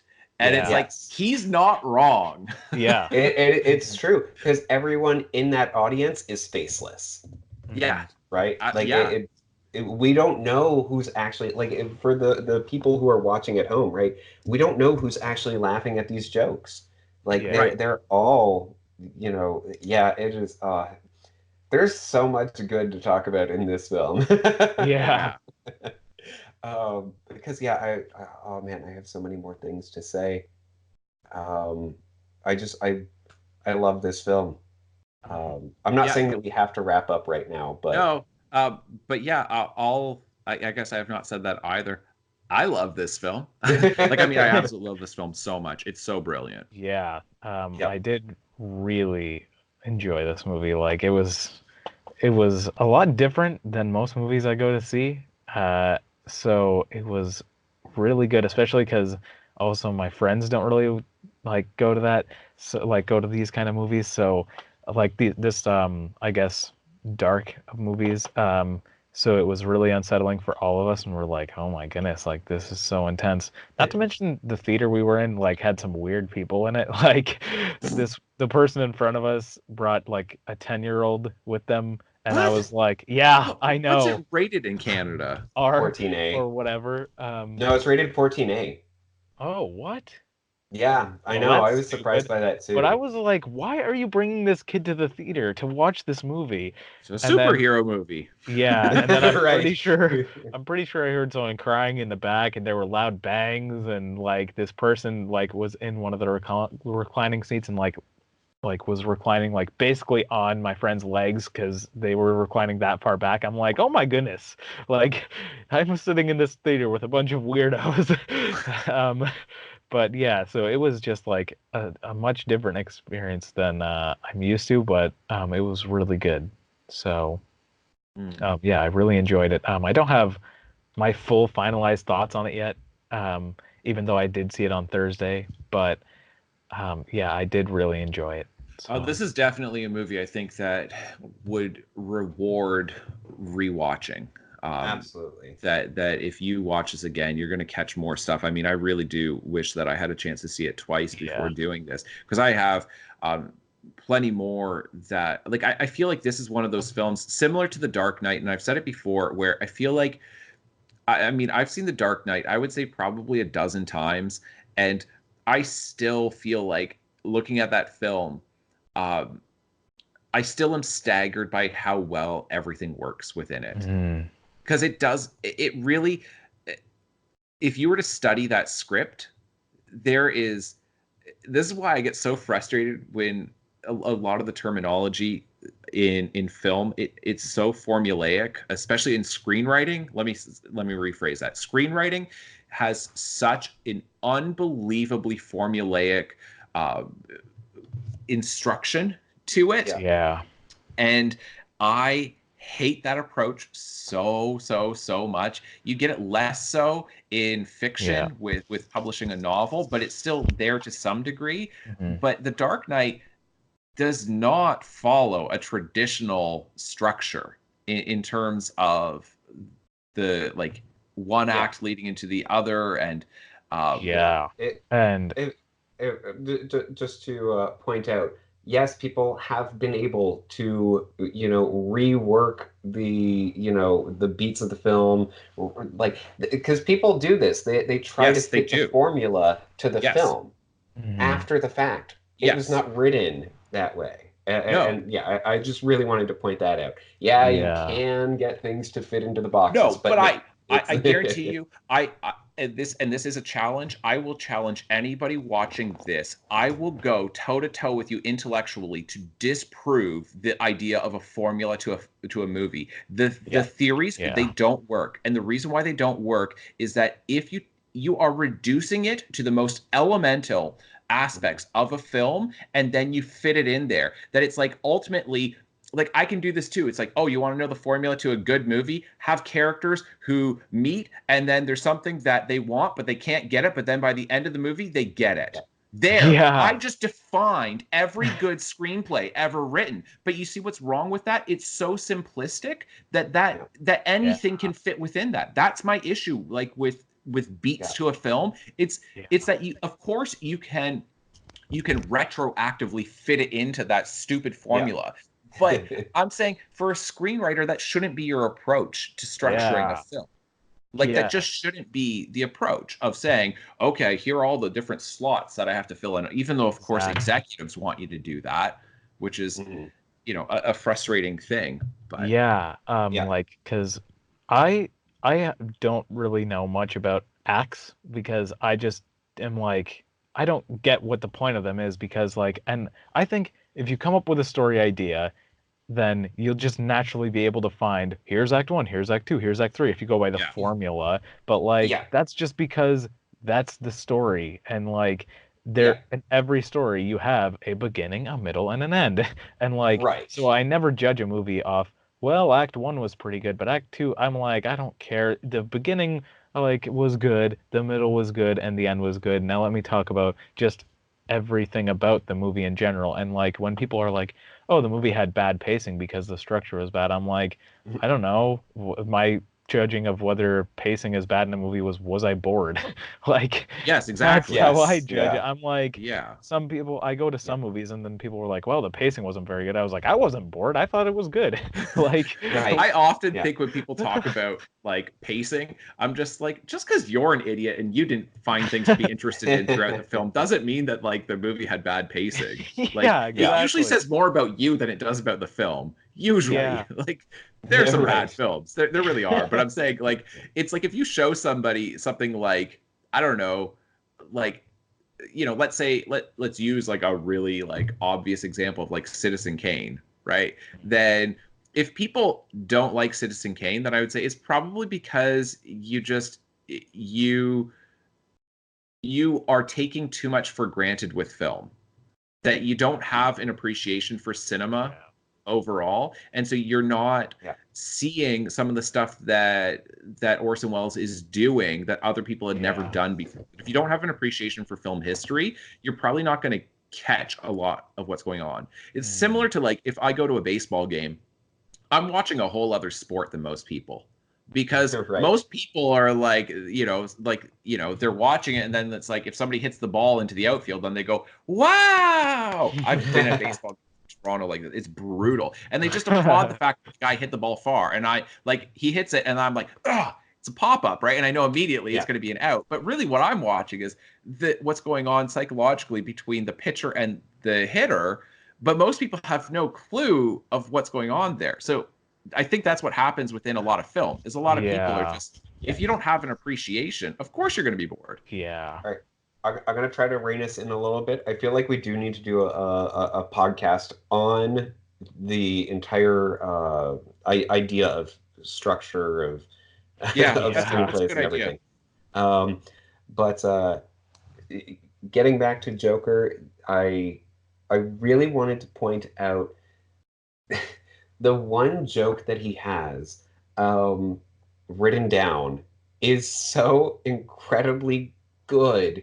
I love it, and I know that I think it was in the trailer, but it's about how his death will make more sense, Yeah, and he it's spells it like pennies, like Mhm. cents on the dollar, and that is such an incredible joke because it is, like that is what goes into a lot of people who are struggling with suicidal thoughts is, I mean, Death of a Salesman is a Death of a perfect Salesman does example. this where I'm worth more dead than alive because of my insurance Right. policy, right? The Yeah. Willy Yeah. Loman absolutely has that. Yeah. But to see it written out as a joke, I think is just so brilliant. Like because he even like he scratches out something just before, so I'm sure that he originally wrote, Mm. cents, and then like he crossed it out, and then he was like, no, no, no, no, like money, cents, Right. and yeah, Yeah, so I love that joke written yeah. out there. I literally like I laughed in the theater when I read it when I saw it on screen, and then I was like, I probably shouldn't have laughed at that. Yeah, because people are like, this guy wants to see him die. Like Right. he's like talking about taking his own life, and then that psycho over there is like, ha ha! Yeah. It did a Yeah. really good job at setting up the end as well, because like then when he's on the couch ready to, like, while he's waiting to go on to the Murray show, and he's like taking the gun out and pretending to shoot himself, and he's like going through what he's gonna do. So then when he's actually in the situation, he gets up and takes the gun, and then he decides instead of killing himself, he's like, you know what? No, instead I'm gonna shoot him.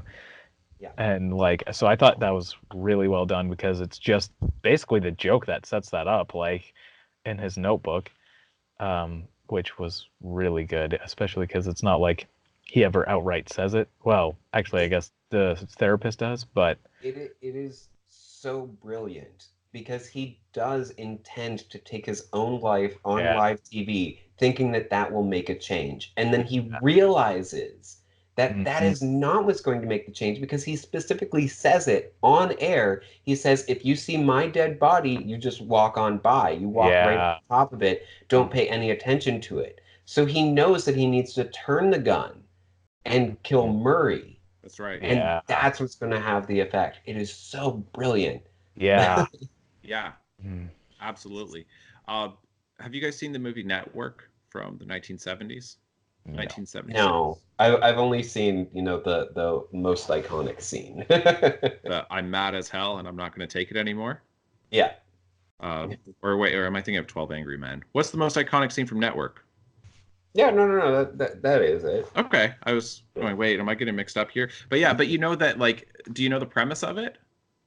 No. Not really, no. Basically, you have a news anchor who's like now on, like, I don't know, like a really a much smaller network than he used to be on. He's getting older. He's got issues with alcohol. I believe he's got issues with alcohol. It's been a while since I've seen it, but he then just goes on this like rant because they tell him that they're Yeah. going to fire him. So it's kind of the beginning of the film. Then he just goes, "Okay, my last broadcast is going to be like next Friday or whatever, and I'm going to take my own life on air. I'm going to blow my brains out on live television." And so like there's no way that Joker is not referencing that that's not an allusion to Network. Yeah. So I just feel like that should be pointed out that's and because Right. so much of this movie's taking place in 1981, but so Yeah. much of it is really 1970s cinema.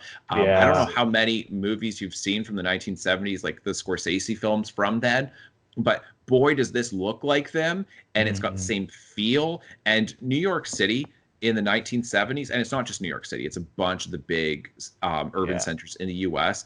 We're really dealing with a lot of problems. New York City in the 70s was frightening, really, really frightening, to the point where a lot of people thought that that city was just never going to recover. All kinds of urban decay and crime, violence. It was awful. And people who lived in New York City in the 1970s who now look at it, and specifically with Manhattan, even Times Square. Times Square was a nightmare place. It Right. was Yeah. like just awful stuff going on all over the place. And people now look at it and they're like, oh, it's like going to Disney World. That's what it's like being in New York City now compared to what it used to be like. And the whole character has changed. But it's interesting. So that's why I think like Network being 1976 and Yeah. that premise of I'm going to kill myself on television, and people are like, well, now we're interested. Yeah. Yeah. All right. So I do feel like it goes without saying, but we should talk about it. Where Joker, Arthur,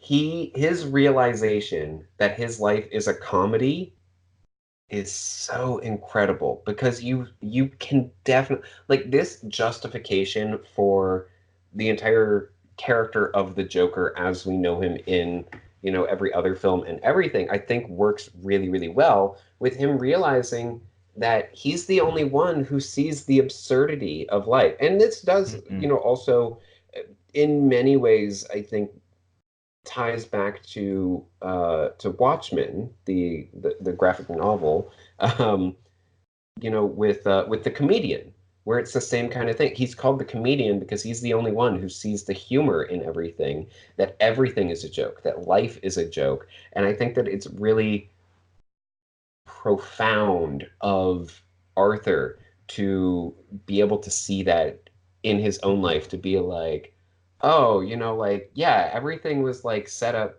to just be a joke. Like, you think that you can be a stand-up comedian, as if. You think that you can be successful, as if. Like, it's all just laughing at him. You know what I mean? Yeah. I don't. I see what he means. I don't see how that's comedy though. I know that he says that, but I really don't understand that moment in the film. Well, I guess the way it's not true in the sense that, like, his story is a tragedy, but his perspective on the world, he's able to see it as a comedy, and he is, just I'm struggling because to figure out how to. he finds that like all of it is just like I'm trying to figure out how to describe it, which is a lot more difficult than I thought it would be. I know. But it's kind of like how basically what you were saying about how it's just like how the movie is saying like oh, you think one person is just gonna come in and save the city? Like, that's like hysterical because that's so absurd. And like, that's Yeah. basically what his view is Yeah, that, that he is able to see the truth of how the world operates, and that it's so funny to him that everybody thinks that it works when it clearly doesn't. Mm. That I think that that's the big joke, is yeah. that he's like this doesn't work, and I finally realized that this will never work, that this city is just, Okay. you know, Okay. like Mhm. it just is beyond repair, and that everybody still looks at it, like especially Thomas Wayne being like, yeah, we can fix it, we can make everything better, and Joker is just like, that's hysterical. That is the big joke, that this city is beyond repair, but people feel like it isn't. That's a good Mhm. read. Yeah, I like that reading. That makes sense. Because where I struggled with it when I was watching the film, that I'm like, I don't understand what it is because he's not defining his terms. And so I'm like, Mhm. well, the traditional distinction between tragedy and comedy and like the Right. Aristotelian. So I'm like, I know that he's not referring to that. He's not referring Yeah. to the Aristotelian definition of, you know, comedy versus tragedy, in which, you know, tragedy effectively is that through a tragic flaw within your character, Yeah. that is the thing that undoes you, and ultimately it results in your destruction. And then comedy, the difference is that comedy typically ends with a wedding. Um, Mhm. and so I'm like, this is like, it ends with him murdering his own mother, which if you go back to this, if you're looking at, you know, Sophocles with Oedipus Rex, then it's like, okay, well, you're going to kill your father, right, and marry your mother, and you're going to gouge out your eyes and all. Like, it's like, well, there's a tragedy. So I'm like, it seems a lot more like a tragedy. So then what's he playing at with this? Yeah. Yeah, Yeah. I thought that too when I was first watching it, but then when Tyler was explaining it, I was like, okay, yeah, I can see that that being Yeah. why he sees it as a comedy. Yeah, and I think that that is it's, even if you look at his moniker of Joker, we all instinctively jump to that being, you know, he is someone who makes jokes. But if you look at it as the name of a career, if you look at, you know, I'm trying to think of another career that ends in Plumber. I was yeah, just gonna say plumber, right? that. Then yeah, so it is that he is a joke in and of himself, like that he is, um it doesn't work with plumber, but um but that it's not that he is, you know, making jokes, but that he is a joke, that he is defined as a joker, um if that makes sense. I might be reading this, you know, too much into it or I don't, whatever, but I don't follow, but Yeah, neither do okay. I. I do feel like, you know, his whole line of, you know, oh, it's a comedy, then it would have been more effective in in interpretation perspective if he had said, uh, it's not a tragedy, it's a joke.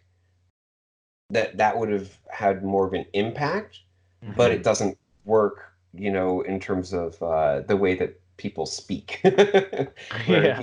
he clearly would say, you yes, know, like it is a comedy. right, But Mhm. yeah. right. Yeah, I just felt like with that part, I didn't think that it was a bad moment in the film. It Mhm. just, Hmm. and I often feel this way, and I've said this to my students all the time, that, you know, the more you learn, the less you know.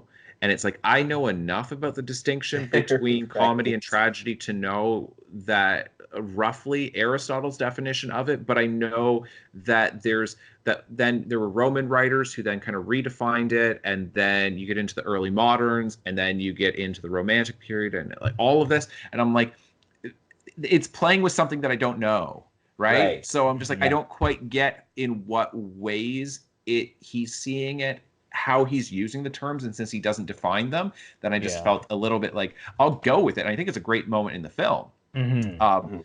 but I didn't. It's a moment, and I am comfortable saying that I didn't quite get. where I'm like, I Yeah. don't Right. quite get how Mhm. he's seeing it this way. But it Yeah. does make sense, though, what you're saying, Tyler, that the entire thing, that everybody believing that this society is functioning, but that it'll never function, that's the big joke. But that's the thing, is like, I feel like it's not that his life is a comedy, it's that his life is a joke, or Yes. yeah, and that society is a joke. Yeah. The attempt to have a society is a joke. Yeah. Yeah. All right. Yeah. I am glad that I mentioned it then, because Yeah, no, me too. Me too. And that's ultimately like what I want to be doing through this, is like working through, because like anybody can do like the simplistic reading of the film and to be like, you know, like the part when he did this was fun and I like Right. this and I didn't like this, the end. And I'm just like, and Yeah. those are the ones that get a million views, but that's fine. Yeah.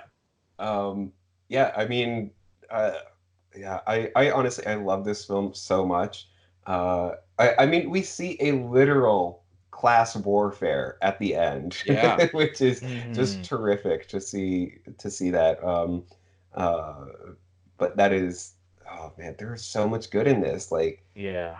even seeing Joaquin Phoenix's body, the Oh yeah. decrepit body, like, oh my goodness, he is so thin for this Yeah. role. It is disturbing just to see that. Yeah. Absolutely. And that's what I was trying to say before, is that the physical acting of him, it's not there's so much of the physicality and the choices that he makes throughout the film, where you look at this and it's staggering in his performance. That's why I'm calling it triumphant, because it really is. It's like, you could attempt to do this. Like, I challenge anybody who's watching this to attempt to do even one scene that he does in this film, and to do it even half as well as he does it. You know, like there's plenty of really good actors who could do this, but you know, like I would say like maybe like 100, but total in the world who could maybe come close to doing what he did. Because I don't think that he's the only one who could have done this role, because there's plenty of very, very good actors out there. But far more than not would have screwed it up and would have just missed the mark so badly. Yeah. And the transformation that you get with his actions, of, you can see, like I say, that he seems out of control of his own body, but he's desperately trying to control it. But then you see him in control by the end, when you get the great scene or sequence where the film starts playing Rock and Roll Part 2 by Gary Glitter, the Hockey Hay song, you know. Dun, dun, dun, Oh yeah. Hey. Yes. Yeah. Yeah, I was seeing stuff. People are appalled that the film has that in there, but that's a whole people are just the outrage mob. It's so good. Yeah. So anyway, but like when he he does the hair and he gets the suit on, and him on the stairs, right, and doing the dance, the physical, you can see that he feels physically liberated within his own body, maybe for the first time in his life. And you see him do similar motions after he kills the 3 guys on the subway, and then he runs into the bathroom. He finds this bathroom, and then he goes in there, and then he's acting it out, and you can see it. Like, you can basically see that there would be the big spotlight on him from the back of an auditorium, and he's performing for people, and it's this performative action that he's doing, that his entire life he's been performing, but he's been performing this role that just isn't him. He has been performing this tragic role of this defeated person who always loses, but then once he takes this on, this new persona where it seems to be more genuinely him, where he's liberated, then his motions become free, because everything up until then is, he looks like he is physically being restrained. Like, he's got physical restraints and weights on him, like his shoulders are hunched over, and he's not taking the steps that he takes are awkward and off, but but once he really steps into that role, he becomes coordinated and his movements become fluid. And so I'm saying, just even if you watched this movie without any sound, you would still be impressed by the physical acting of Joaquin Phoenix. Yeah, because that stairway scene is probably my favorite scene in the whole movie because I just love how he just starts owning like who he is. Yeah. And he just is like, oh, that was so amazing. Like everything about that scene I love. And it was just so good. Yeah. Oh, yeah. The fact that he, did his own, like he actually dyed his hair green rather than just wearing a wig, and painted his entire face, his tongue even, Yeah. like the dedication that he has to fully embracing that is who he is, that he will forever be Joker and not Arthur. Yeah. And that he's obviously committed to this because, and it's interesting because you get a little bit of, for somebody who is really nihilistic and amoral, then you get a little bit of morality in his apartment just before he leaves, because he kills his friend Randall, but he allows the other guy who was always kind of nice to him, he allows him to live. And I think if you took a poll in the theater, if you just stop the movie at that point, before he lets the other guy go, I forget the guy's name, the little person. Do you know the character's name either? Anyway, so before he lets him out of the apartment, but after he has killed Randall, if you took a poll, I would imagine it'd be like 99% plus percent of people would say that he's gonna kill this other guy. I thought he was gonna kill him. Everybody would. Yeah. The only people who would vote no would be people who are just like not taking it seriously. Yeah. Right. Yeah. But like it just seemed so obvious. He's gonna kill both of them. He's gonna kill them. And the way they played with that of like, he can't get out because he can't reach the chain, and then Arthur goes over, then opens the door, and then closes it again, and you're just like, he's gonna murder him. He's gonna murder him, and then he doesn't, and so he allows. He not only kills somebody in his own apartment and in a really bloody way, he's already killed his mother, but then he lets this guy go away who's just witnessed him murder. So the idea that he's ever returning to his life as Arthur Fleck is just abandoned at that point. He has entirely abandoned that.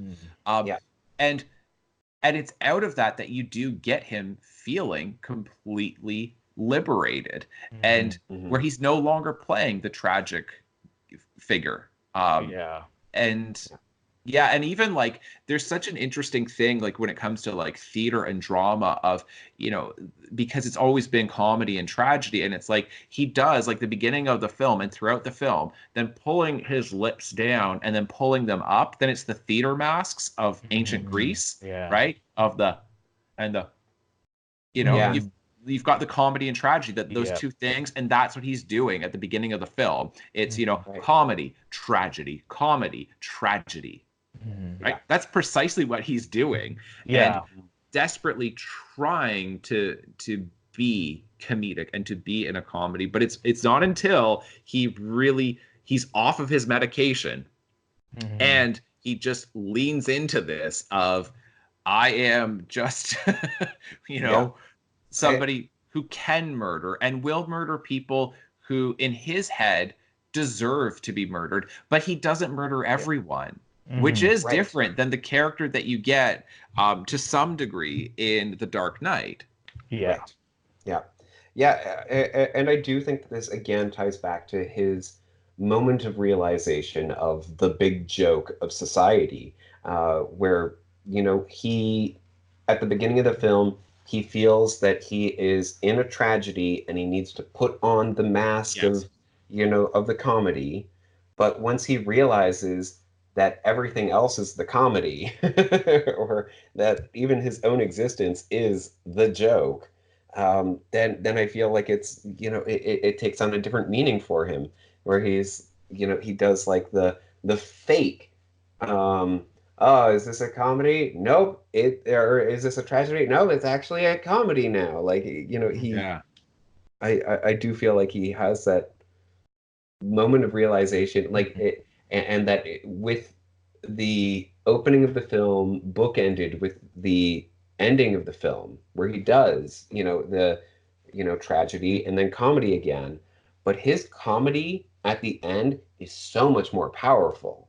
And Mhm. even the tragedy is not nearly as powerful as at the beginning of the film. It Mm. actually does, like you do. I mean, I haven't rewatched the film, but I just watched it, 5 hours ago. But it really is like that he has that difference between the beginning of the film, where it's obviously he feels like it is full tragedy. That's the easy one to do, and the comedy is the harder one to do. And at the end, the tragedy is the Mm. harder one to do, and Mhm. the comedy is the easier one to do. Mm. Yeah. Interesting. Interesting. Uh, I wanted to point out one other thing, and then I'm mostly done. I could keep talking, but there's one other thing that I really want to mention. So, one of the interesting things, because you do see him, and you had pointed this out before, where physically, like, and it must have been so difficult for Joaquin Phoenix to get to Mm. that weight. Um, Yeah. and Yeah. so, I mean, it's not it's certainly an extreme body transformation. It's not as much as I think we've seen with some characters, like Matthew McConaughey in Dallas Buyers Club is Mm. frightening. It's genuinely frightening watching him at times because he is just so thin in that. But this is, an incredible body transformation. But you see how thin he is, and then so then within the characters of the film, then his mother says, you're too thin, you need to eat, and he's feeding her. Now, the Mhm. interesting thing, though, is then when he gets into the documents and he gets into his own history as a child and being an abused child, it's that he was malnourished from childhood. And so it's like, it's so interesting that later on, now she's telling him, you need to eat. And it's like, well, mom, you're the one who denied me food. Yeah. Mhm. Literally. Yeah. That's what happens. And so it's like, and it's like Mhm. he's been taught this Yeah. from childhood of feed mom and take care of mom, but don't take care of Mhm. me. And I Yeah. physically deserve to be punished, but mom deserves to be taken care of because that's Yeah. the childhood that he had. Mhm. And even like he was restrained against the radiator, right? Hmm. They Mhm. found him tied up, and it's like you see him, and like how I said that it's like he's physically, it looks like he's got restraints on him Yeah. until he's Yeah. liberated at the end, and it's like, and that liberation does come after murdering his mother, Yeah. which is really interesting that it's like those restraints on him are gone. Mhm. it's Right. it's Yeah. there's a whole lot going on there. Yeah. Absolutely. Yeah. Mhm. I mean, okay. I do want to get a quick interpretation of him climbing into the fridge because that scene felt very out of place to me. Yeah, what happened before and after, because that is a strange moment. Because That was. I'm wondering if it's him, trying to cope with the fact that he doesn't know, you know, whose womb he came out of, Mm. that he once lived in. I don't know if it's, that or, or if it does have to do with this idea of malnutrition, or or being malnourished. Um, but yeah, that moment, I was hoping that you guys would have a quick answer for that. Mm. I'm trying to no, because that did puzzle me when I was watching it. So I wish I had a Because better it's answer off so the top of my head. specific, and Hmm. it Yeah. takes its time with that scene, and I'm frustrated by the fact that I don't know, exactly what it's supposed to be. But Mhm. Hmm. Yeah, I can't. I mean, I need to know where in the film it takes place. I mean, like one of the It's reasons. after he gets like I forget who, but he gets beat up or something, and then I'm pretty sure he ends up killing someone. Like I know, like I roughly know where it is, but it's hard to describe because I don't remember who he had killed. But yeah, yeah, oh, I don't know oh, if it that's was after him. he got punched by Thomas Wayne. I'm pretty sure. Okay. Okay, yeah, I don't At know if it's him the cocooning, metamorphosizing, okay, or Yeah, I think it was I after he was punched by Thomas Wayne, and then Thomas Wayne is like, "No, I'm not your father. Your mom is just crazy." And I think it was after that. I mean, the significance of it, because like I say, it did puzzle me, but Mhm. one possible interpretation is that being in a refrigerator is very much being in the morgue, because morgues are Oh, refrigerators, and Mm. you just right. it's horizontal instead of vertical, but they're refrigerated. They've got Mhm. refrigerated units and they're individual. And so you've got the Yeah. person on a slab, you slide them in, and then it's basically just a fridge door that closes. And it's like Yeah. almost like it's just because, and he has been toying with the idea of taking his own life. And so while he Yeah. does, Yeah. put the gun to his head and he does like this, like different motions of Mhm. it, going into the refrigerator like that could be a way of saying, let me act out. It's suicidal ideation, right? It's Mm, the fantasy, the right. idea of dying, of being dead, that he's playing out, where he's playing with these ideas, but he has not committed to the idea entirely. But he's like Mhm. Right. acting it out to see how it feels. I think Yeah. maybe that's what it Okay. is, but I'd have to rewatch it to see exactly where it takes place within the film. Mhm. Yeah. All right. Well, That's a good that's about point, though, all I. Tyler. I'm glad that you brought that Yeah. up because that is a Yeah. puzzling one. Uh-huh. Yeah. Yeah, that was yeah, even my friend in the theater, he like leaned over and he was like, "What is he doing?" And I was like, "I don't really know." Like um Hmm. Yeah. but yeah. Um, all right. Well, that's about all that I had to say regarding the film. It is Um absolutely brilliant. There's so much to pull apart from it, yeah. but we have been talking for, I believe, over 2 hours now. Whoops. Um, Can I just get one final quick yeah. thoughts from you guys? What did you think of the final end? Like how they ended it with him in the asylum, I believe. And Mm, when he was talking to the like psychiatrist and he was like, "Oh, I was just thinking of a joke, but you wouldn't get it." Like, Hmm. what did you guys think of that? I think he very obviously murders her. Um, yeah. Yeah, yeah, I because definitely think that. yeah, and Yeah. then because you've got the bloody footprint, so he probably stomped her to Yeah, death. yeah, Mm, And then you see him, he goes down to the end of the hallway, and it's basically a spotlight from behind, and you can see him like with his motions and with his dancing, and then he gets pursued, and it's this hmm fun little moment of he's both acting out a role, he's fully liberated, he's at peace with himself, but at the same time society is coming after him saying, but you can't be like that, Arthur. And it's like, yeah, yeah. but he seems like free there. And it's also interesting too that it's a very, it's not pure white, but it's a very white space in which this is all hmm happening, which of course is indicative of a hospital, but it's also this moment of like he's achieved a purity in himself where he is fully himself. yeah, Um, and it's like, and it contrasts so well with Batman, who is darkness, right? He is the Dark Right. hmm Knight, and this is like the last real image of him, of Joker, is white, and yeah, Batman and Joker are just contrasted so well against each other. hmm Yeah. So, in other words, I thought it was good. yeah, Yeah. I think that it's brilliant. But I do feel like it was slightly unnecessary. That the you know the the large celebration in the streets works as a great finale. yeah. But I do think that this is absolutely brilliant though, and I like that it's in there. hmm I do too, and I think, and Yeah. I'm with you, Tyler. I think that it it's maybe, I don't want to say unnecessary, but I think the film would be basically just as effective if the last image of it, Yeah, because Yeah. they're very similar images. It's him hmm dancing like this on yeah, top of the car, in this liberated moment.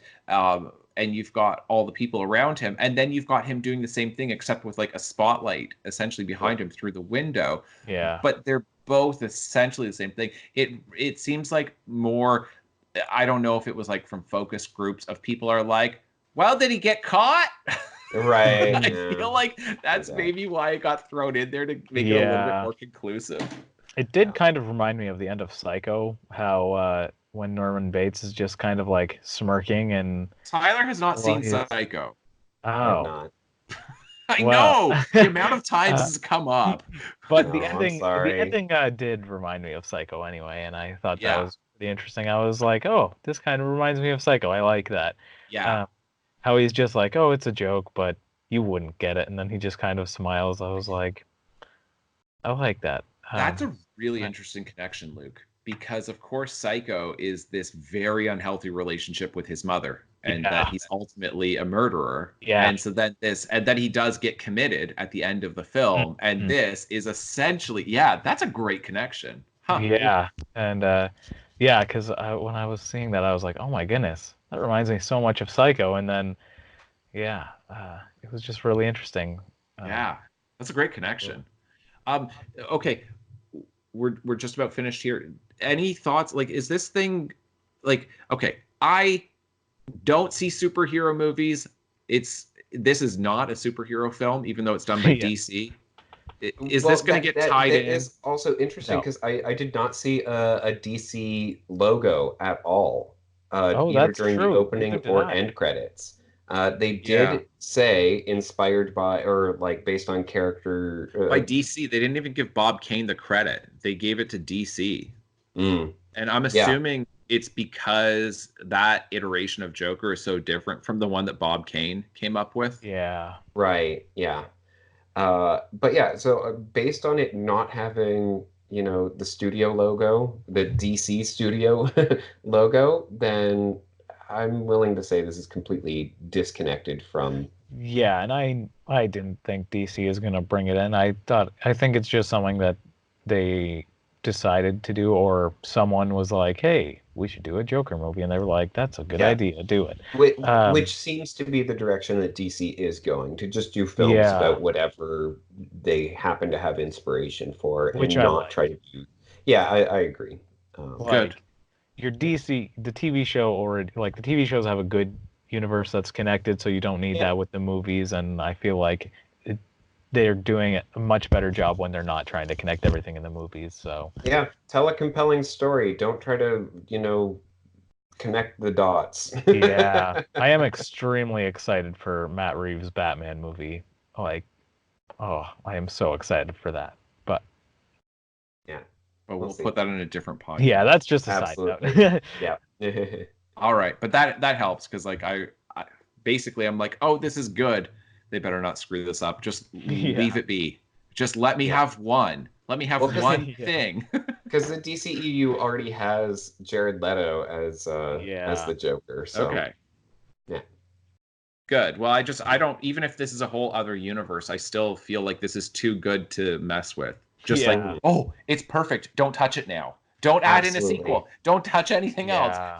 Yeah. Just leave it be. You did it. You did a great job. You did a great film from a Yeah. traditional studio, like because Yeah. DC Films is like a subsidiary of Warner Brothers. So it's like this is big Hollywood actually doing a really good, challenging film that is for adults. And Yeah.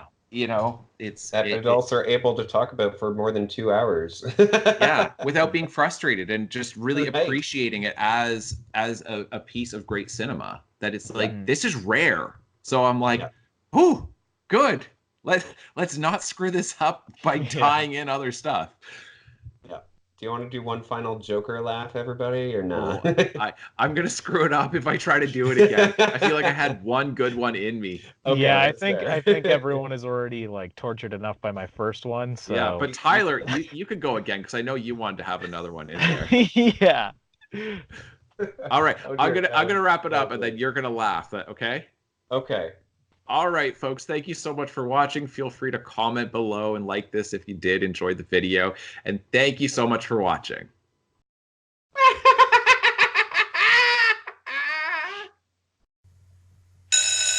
Ignore the bell, people. We're gonna keep going. We're still ignoring it. Don't worry. I don't know what that. I think that's the fire drill. All right, we're gonna go home. Yeah. All right, we're done.